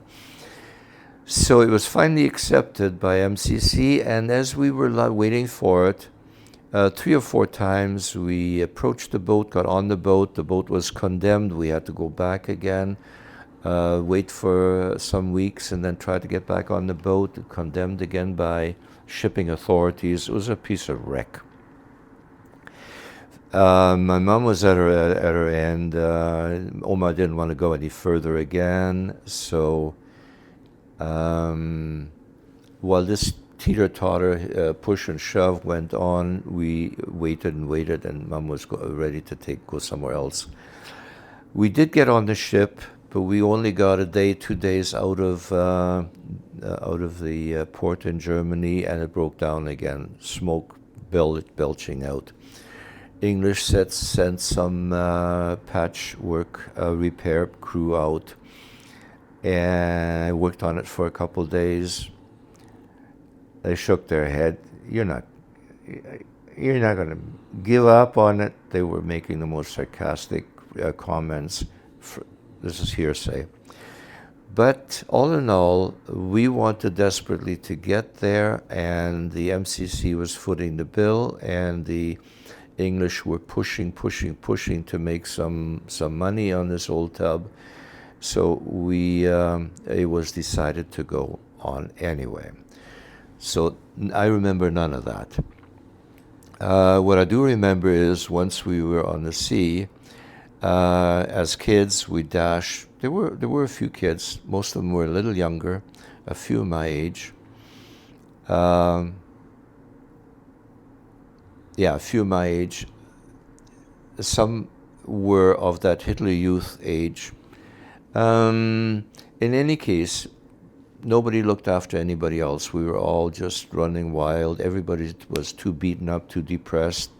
Families were all split. This was the last of the riffraff coming out of Russia, beat up and starved and psychologically damaged.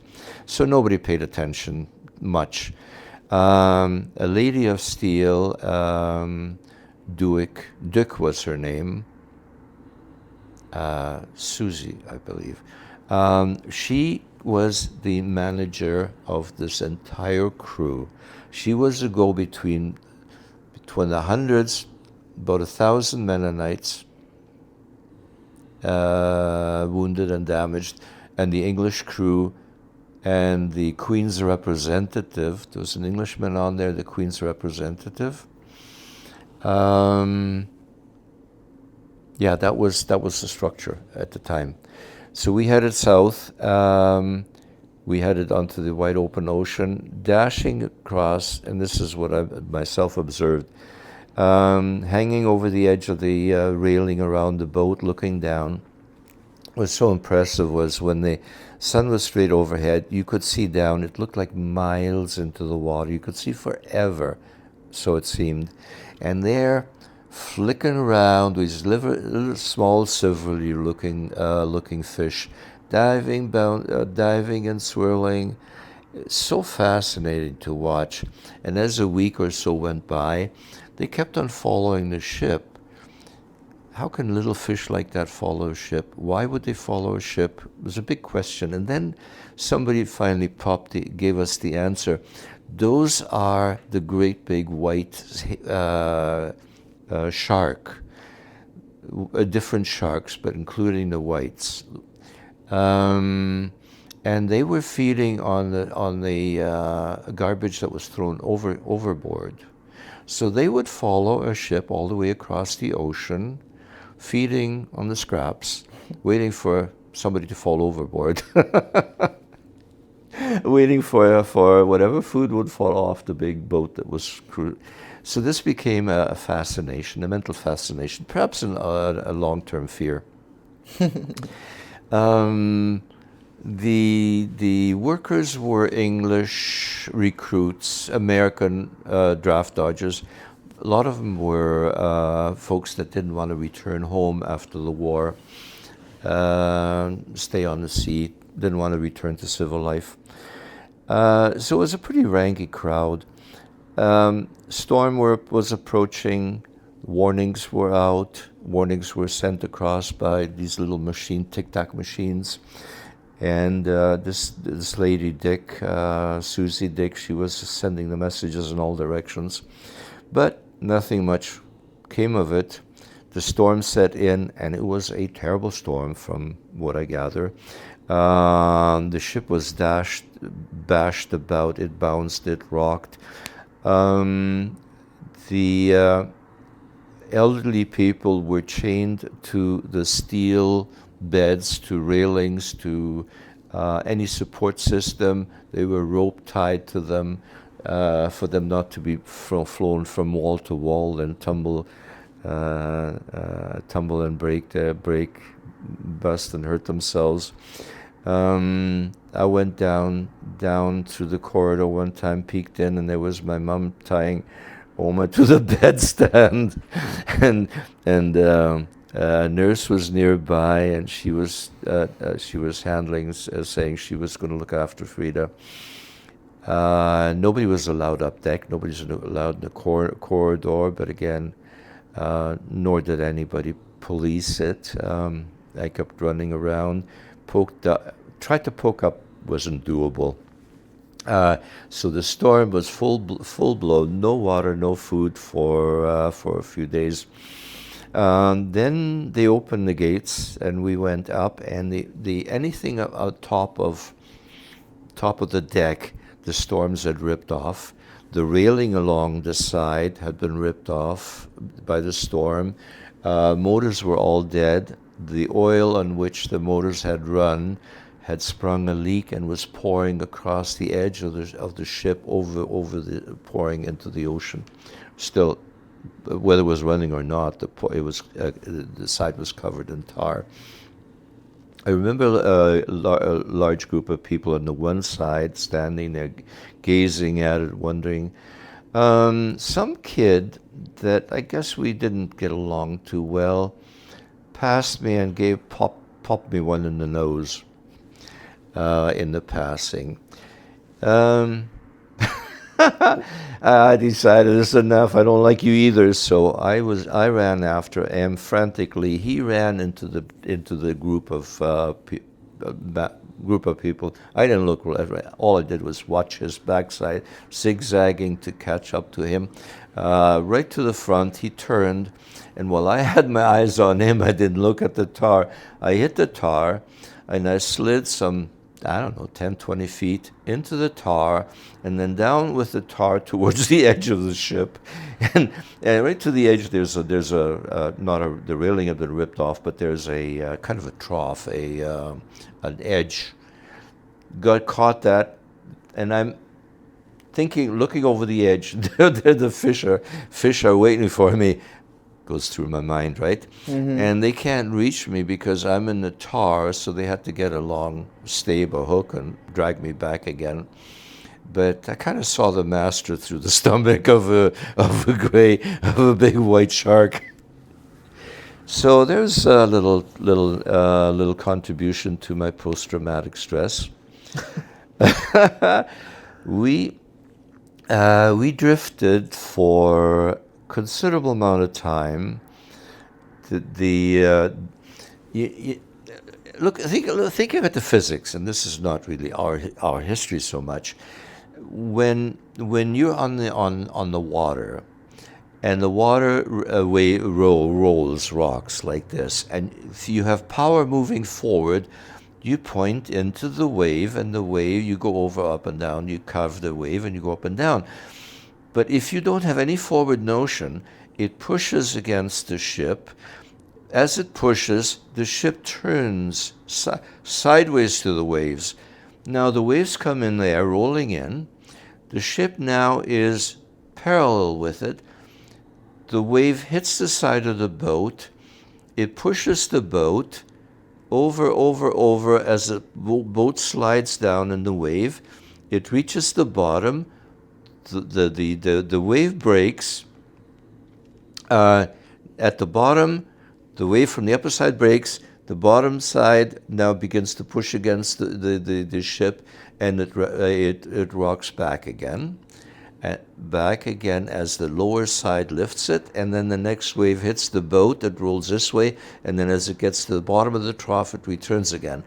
This relentless smashing of the waves against a ship that is turned sideways, and let's say it's 1,000 feet long, etc. It's a massive amount of shock that it observes. It breaks up everything in a matter of time. Mm-hmm. So that's how we'd been rocking, and that's how the boat had been smashed. And now, for how long? How long were you at sea? Let me not guess. I was thinking 6 weeks, but I don't know. But we only reached half a distance. We were still powerless, and while we were sitting in the ocean there without power, and the storm had already gone, except the waves were massive.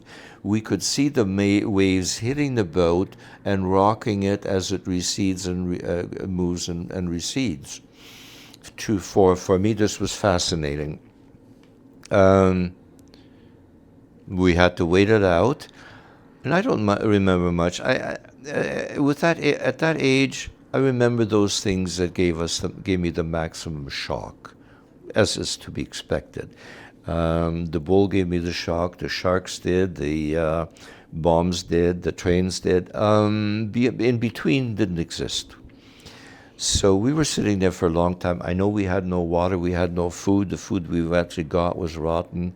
Water was mixed and so.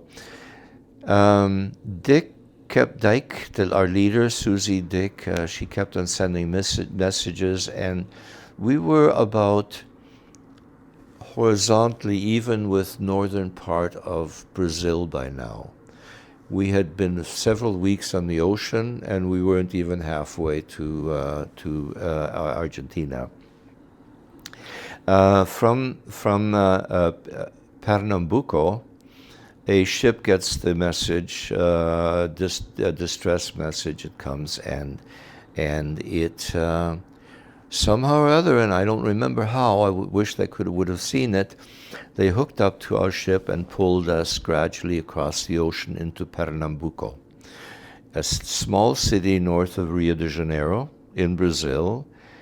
It's the little town where eventually Brazilian Jiu-Jitsu originated. Hey. How would you know, eh? How would you what do you know? know about Pernambuco? So, worldwide, the message went flying. Nobody gave a pinch of coon shit, but some people, some few people did. There had to be an arrangement made for us to go on. Brazil didn't want us in Pernambuco, so they towed us down to Rio de Janeiro. We were stationed for what seemed like weeks in the most beautiful bay in the world, underneath that, what do they call the loaf? That big mountain. Some call it thimble. You know what a thimble is? Mm-hmm. On the end of your finger when you're sewing? When you're sewing, yeah. They call it a thimble. They call it a sugar loaf. Many interesting names because it's such an interesting phenomenon. The way it sits in the harbor, in the ocean, very tall. Well, we were parked right beside it.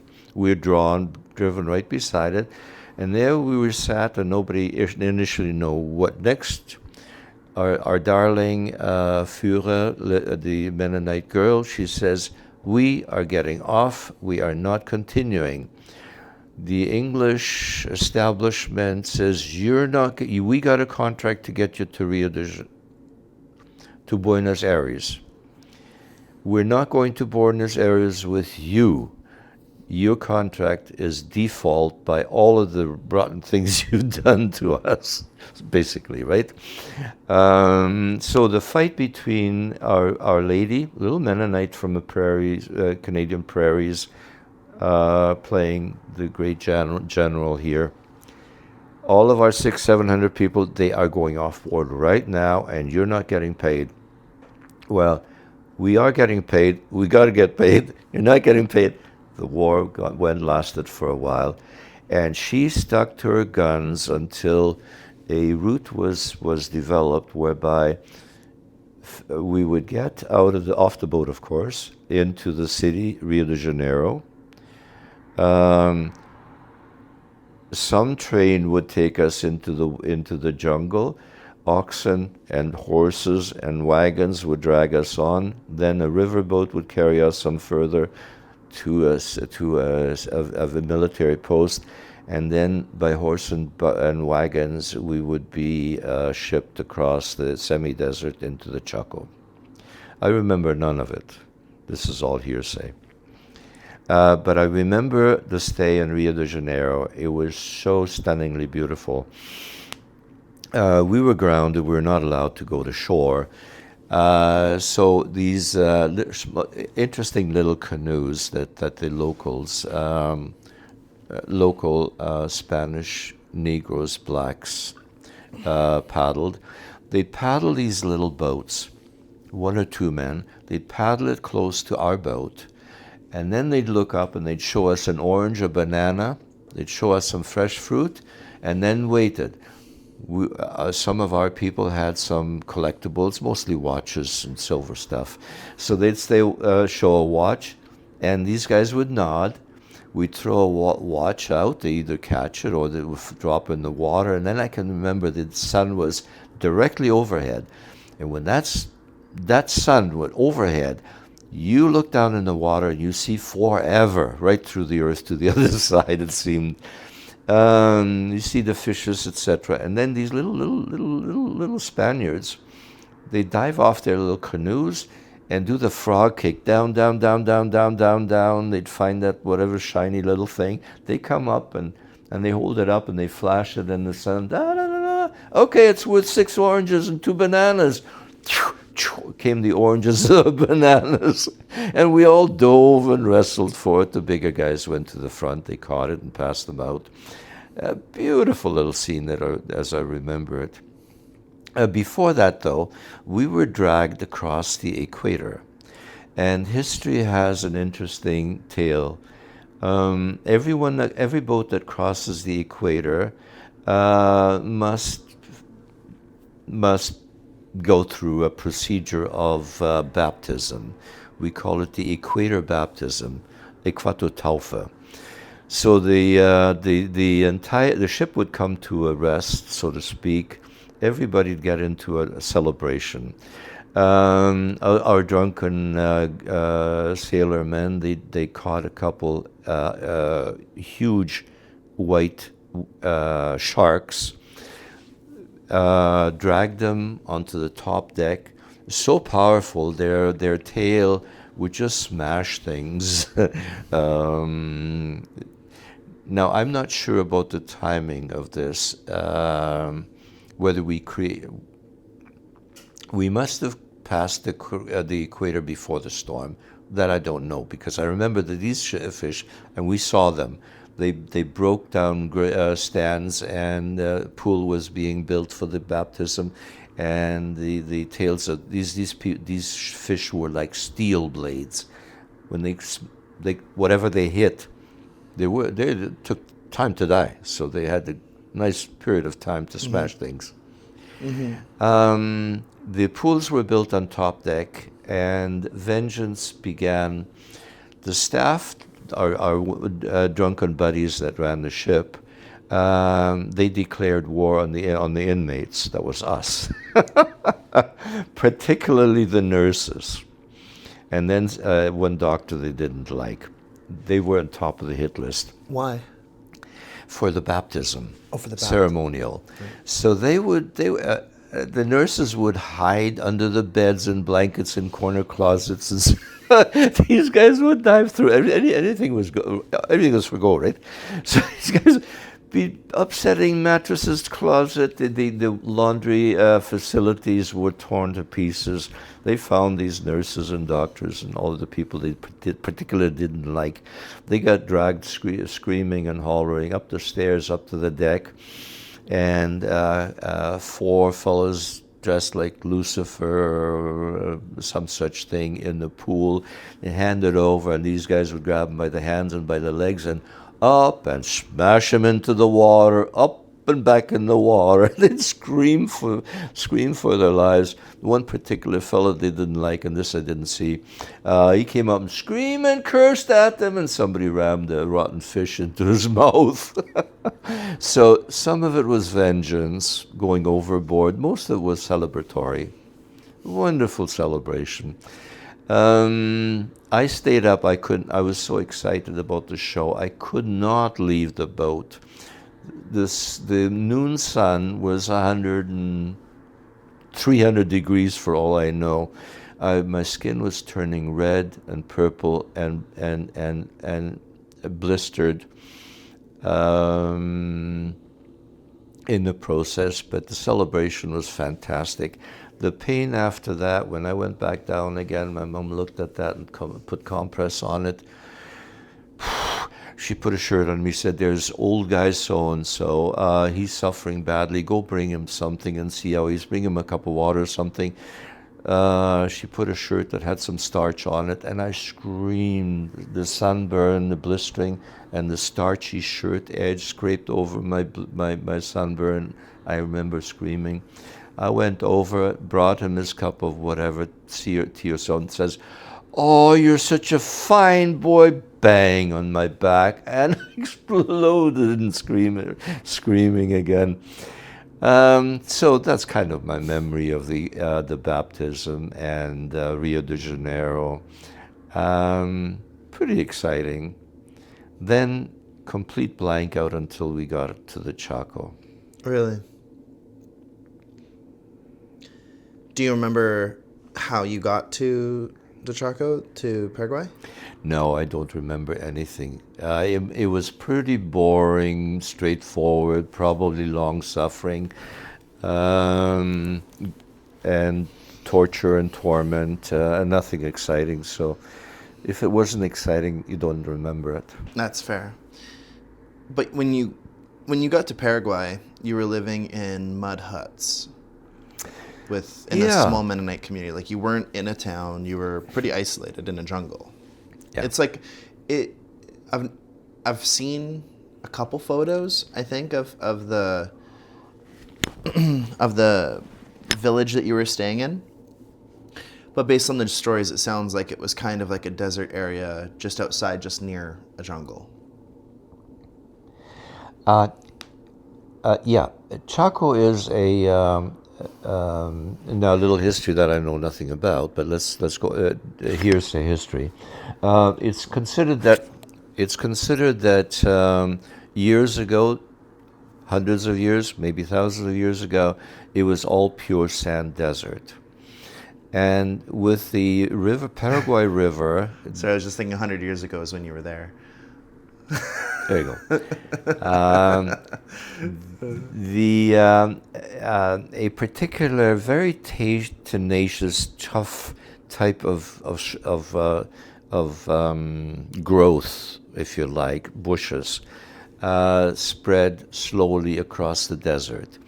It was thought that if you have a plant that is 1 foot above the ground, 1 foot tall, it would have 30 feet roots in order to survive.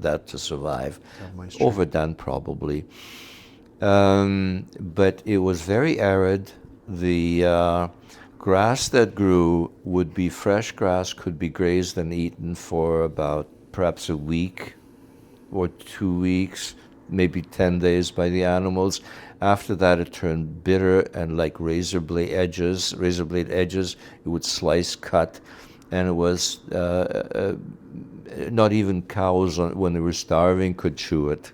So we would have to burn it off regularly and wait for enough fresh grass to grow when animals could eat it. So near our villages, that's what we would do, and then further on there were fields of that kind of wild grass. So there were patches grass like this, and then the scrub growth, and that would go taller and taller, and then would be a sprinkle of trees. Very interesting kind of vegetation. There was hardly a tree that had a stem, branches, and it was all green. I mean, they just didn't exist.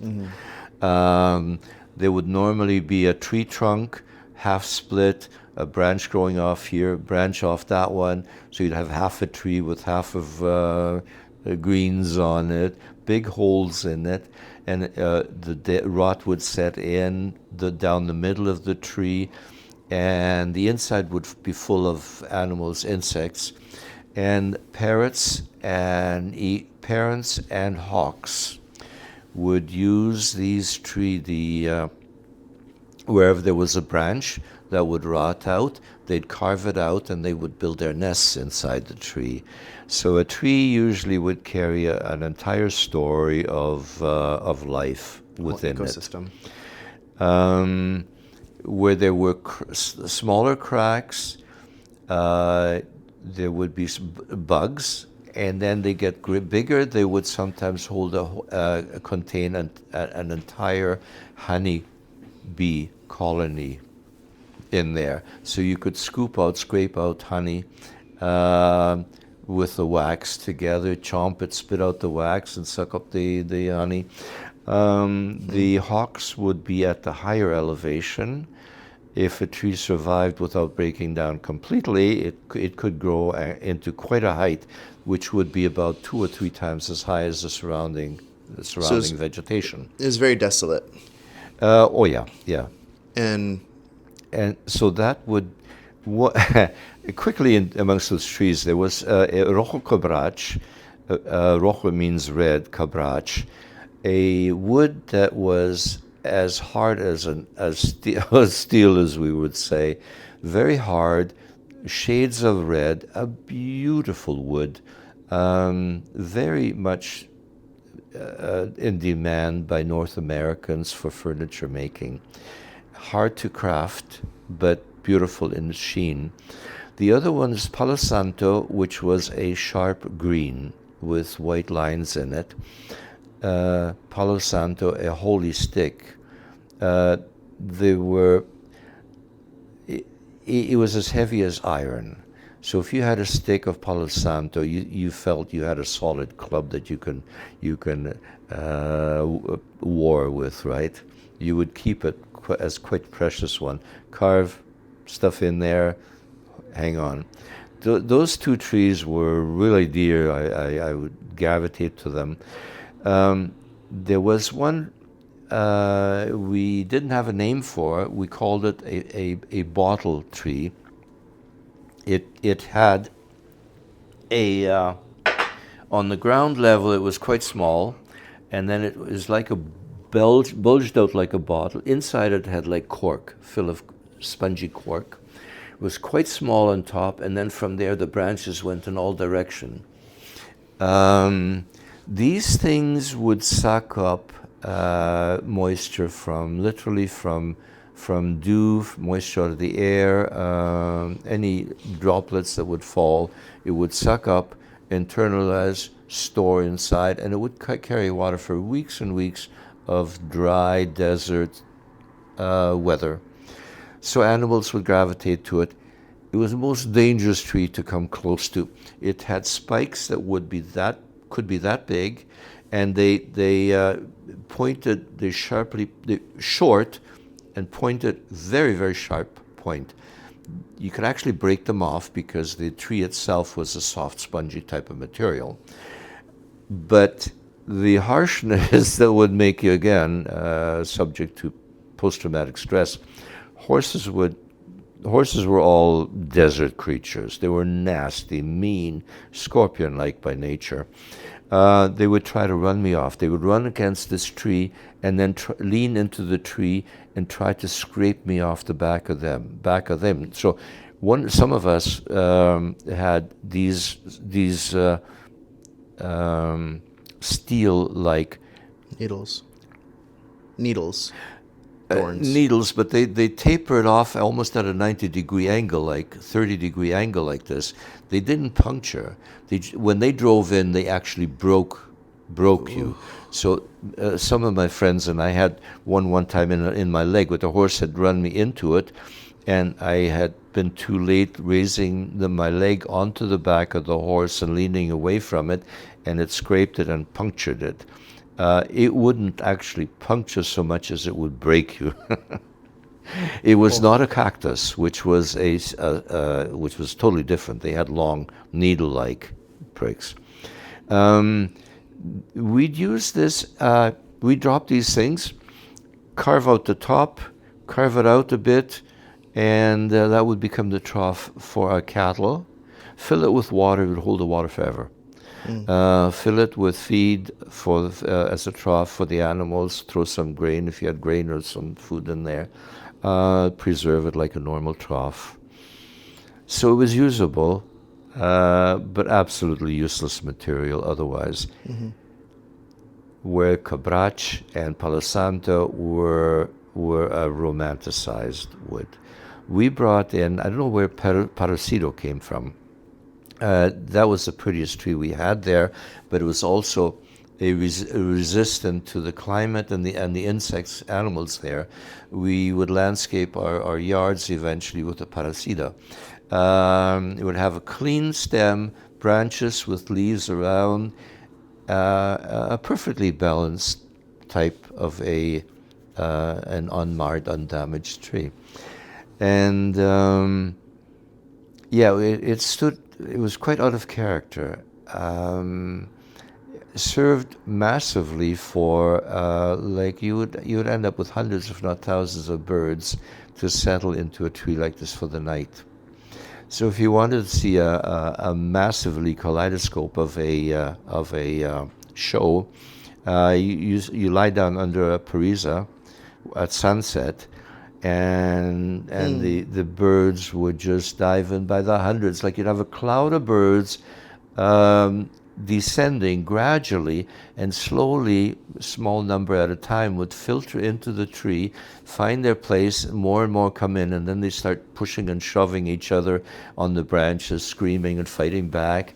So that could take a half an hour or an hour as they would scramble for their position. And then things would quieten down, and you'd look up there, and with the little breeze, you would see this swaying against the sky, which was always blue and clear, and the setting sun would give you a kaleidoscope of shades, moving shades, a stunning hypnotic sight.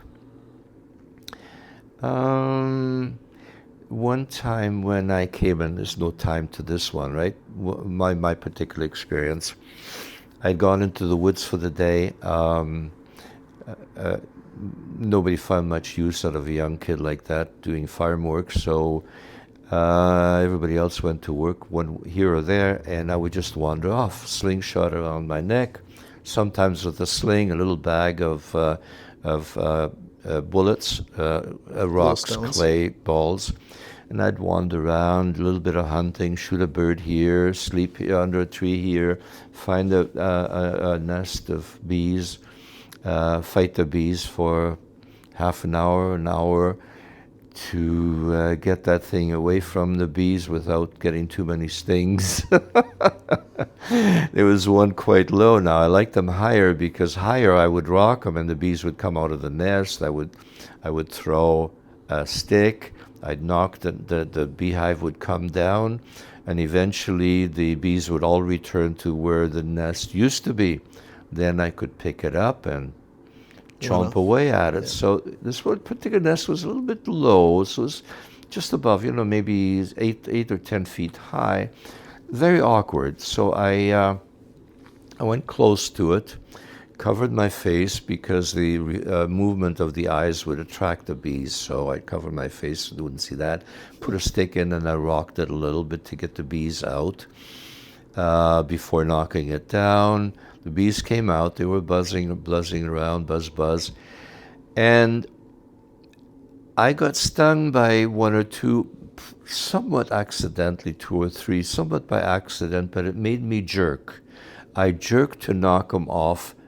The bees all noticed that. They zoomed in on me, and I ran as fast as I could, zigzagging around little cattle trails, wild animal trains, and I stepped onto a cactus. It was that tall, that wide, and probably 20 pounds, full of cactus needles. I stepped in it.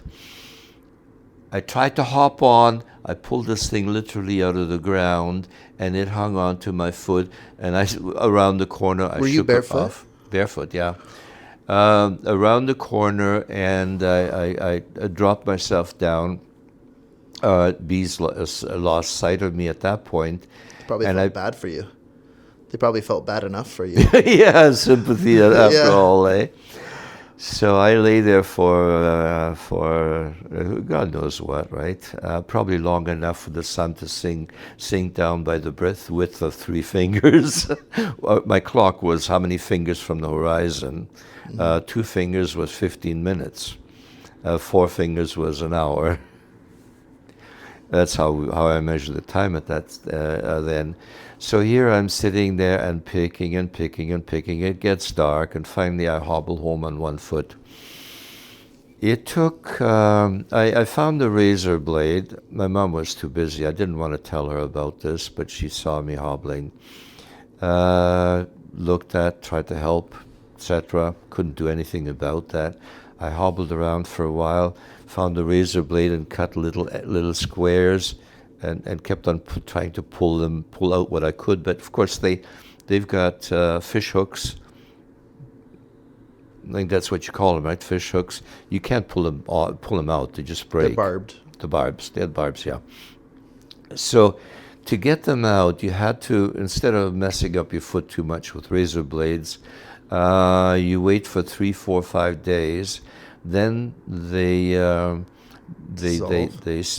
dissolve, don't they? No. They infect. Your foot swells up. The pus covers them, and as the pus covers them, you can then reach in and pull out the remainder. Also, by scraping on the skin, you could suck them out with the pus. So blood and pus mixed with that hunk of cactus sting, which you'd scoop out of the foot. So for a couple of weeks, I hopped on one foot, waited for this to grow out, and eventually it did. That sounds so painful. Yeah, it takes time too. And we had no medication was unknown, right? We had none. Yeah. Wow. One of the marvelous moments was a combination of this. I think I had been away for a whole day. I had a little tin can that I found somewhere on a string, always imagining that if I found some water as well, and I'd shoot a bird, I'd stick the bird in there and hang this. I put this tin can over fire and cook myself a little swallow or a hummingbird. One day I'd been hiking all day and the sun was just setting and the birds were over one of these trees in the woods so away from the village. The sand was warm as it was just wonderful, comfortable and cozy to be digging down into the sand under the tree. So stretched out, had a little nap. The parrots came in. Mostly parrots, this particular this particular tree. They came in by the hundreds again, who knows how many, and swooped down, they found their perch, they squabbled about who's whose neighbor and who gets what spot. So the squabbling went on, and from laying in the soft, warm sand, I'd see the sky and the wind, the breeze swaying the branches, the last of the sunshine playing shapes in shapes in the sky, if you like. Birds settling down, arguing, popping up now and then, and at some point they all calm down. All of a sudden you hear one screaming up, and all of them would just lift up and hover for a while and then come down and settle again. Why would it scream? Predator. It settled down again. They all went back to sleep, and the snake that was just swallowing it said, "Thank you very much," and go to bed, and so would all the rest of them. A snake caught itself a bird. The bird screamed. All the other birds took off. While the snake was swallowing the bird, the others hovered, and as it turned quiet, they all returned, and the fully fed snake went to sleep amongst the birds on top of the tree. And then I would wake up and it's time to move. But now, do I move or do I not move? The sun was so warm. Now the sun is setting. It's cooling down. What's next to me? So I wouldn't dare to move. I'd let my eyes go all around to make sure no snake had snuggled up to me. And then I would gradually move my hand, move myself towards one side and others, studying all my surrounds, make sure there's no snake as I'd get up and then wander home. Hello, Mom, I'm back. Let's take a little break. Mm-hmm. Yeah, that was good. So, we'll take a break here and a little breather. I think we've been going for about 2.5 to 3.5 hours, somewhere between that now. So we've covered quite a lot, and we have more to explore just in your time in Paraguay, and we have so much more to get into. I don't think there's any way we could get through everything in one. We're gonna have quite a few of these to. What you could do, and this is your project. What you could do is go to skeleton that I drew out, spread that out a little bit, and make little arrows here. Events happen here, events happen there, and expand on them. And wherever that leads, just let it lead, because it'll flow. It'll trigger it'll trigger my deeper recall as I get a little more excited into it. Yeah. I mean, I look I look forward to telling you the horse stories of Paraguay, Yeah. because I lived so closely with and around horses for our entire stay there, until a rather substantial race that I entered on the very last months down in Paraguay. Well, I feel like you have so many stories, both in Paraguay and then growing up in Canada, first moving here, going to school, boxing, immigration. Immigration was fun, yeah. Yeah. So, yeah, I think it'll be, I like going through things right now in like more of a chronological order of timeline, and that might be just kind of how we do it. And I think the trick here is just going to be frequency. Just keep jumping into these and just kind of picking up where we left off and building up the stories from there on, because there's Maybe I'm still quite high. Is that little coffee shop open down the street? I don't know. I can check. Probably not. It's Sunday, right? I can check though. Not that important. It was just to get a break, a little motion, but I'm okay. Why don't we just touch on the or do you want to take a break?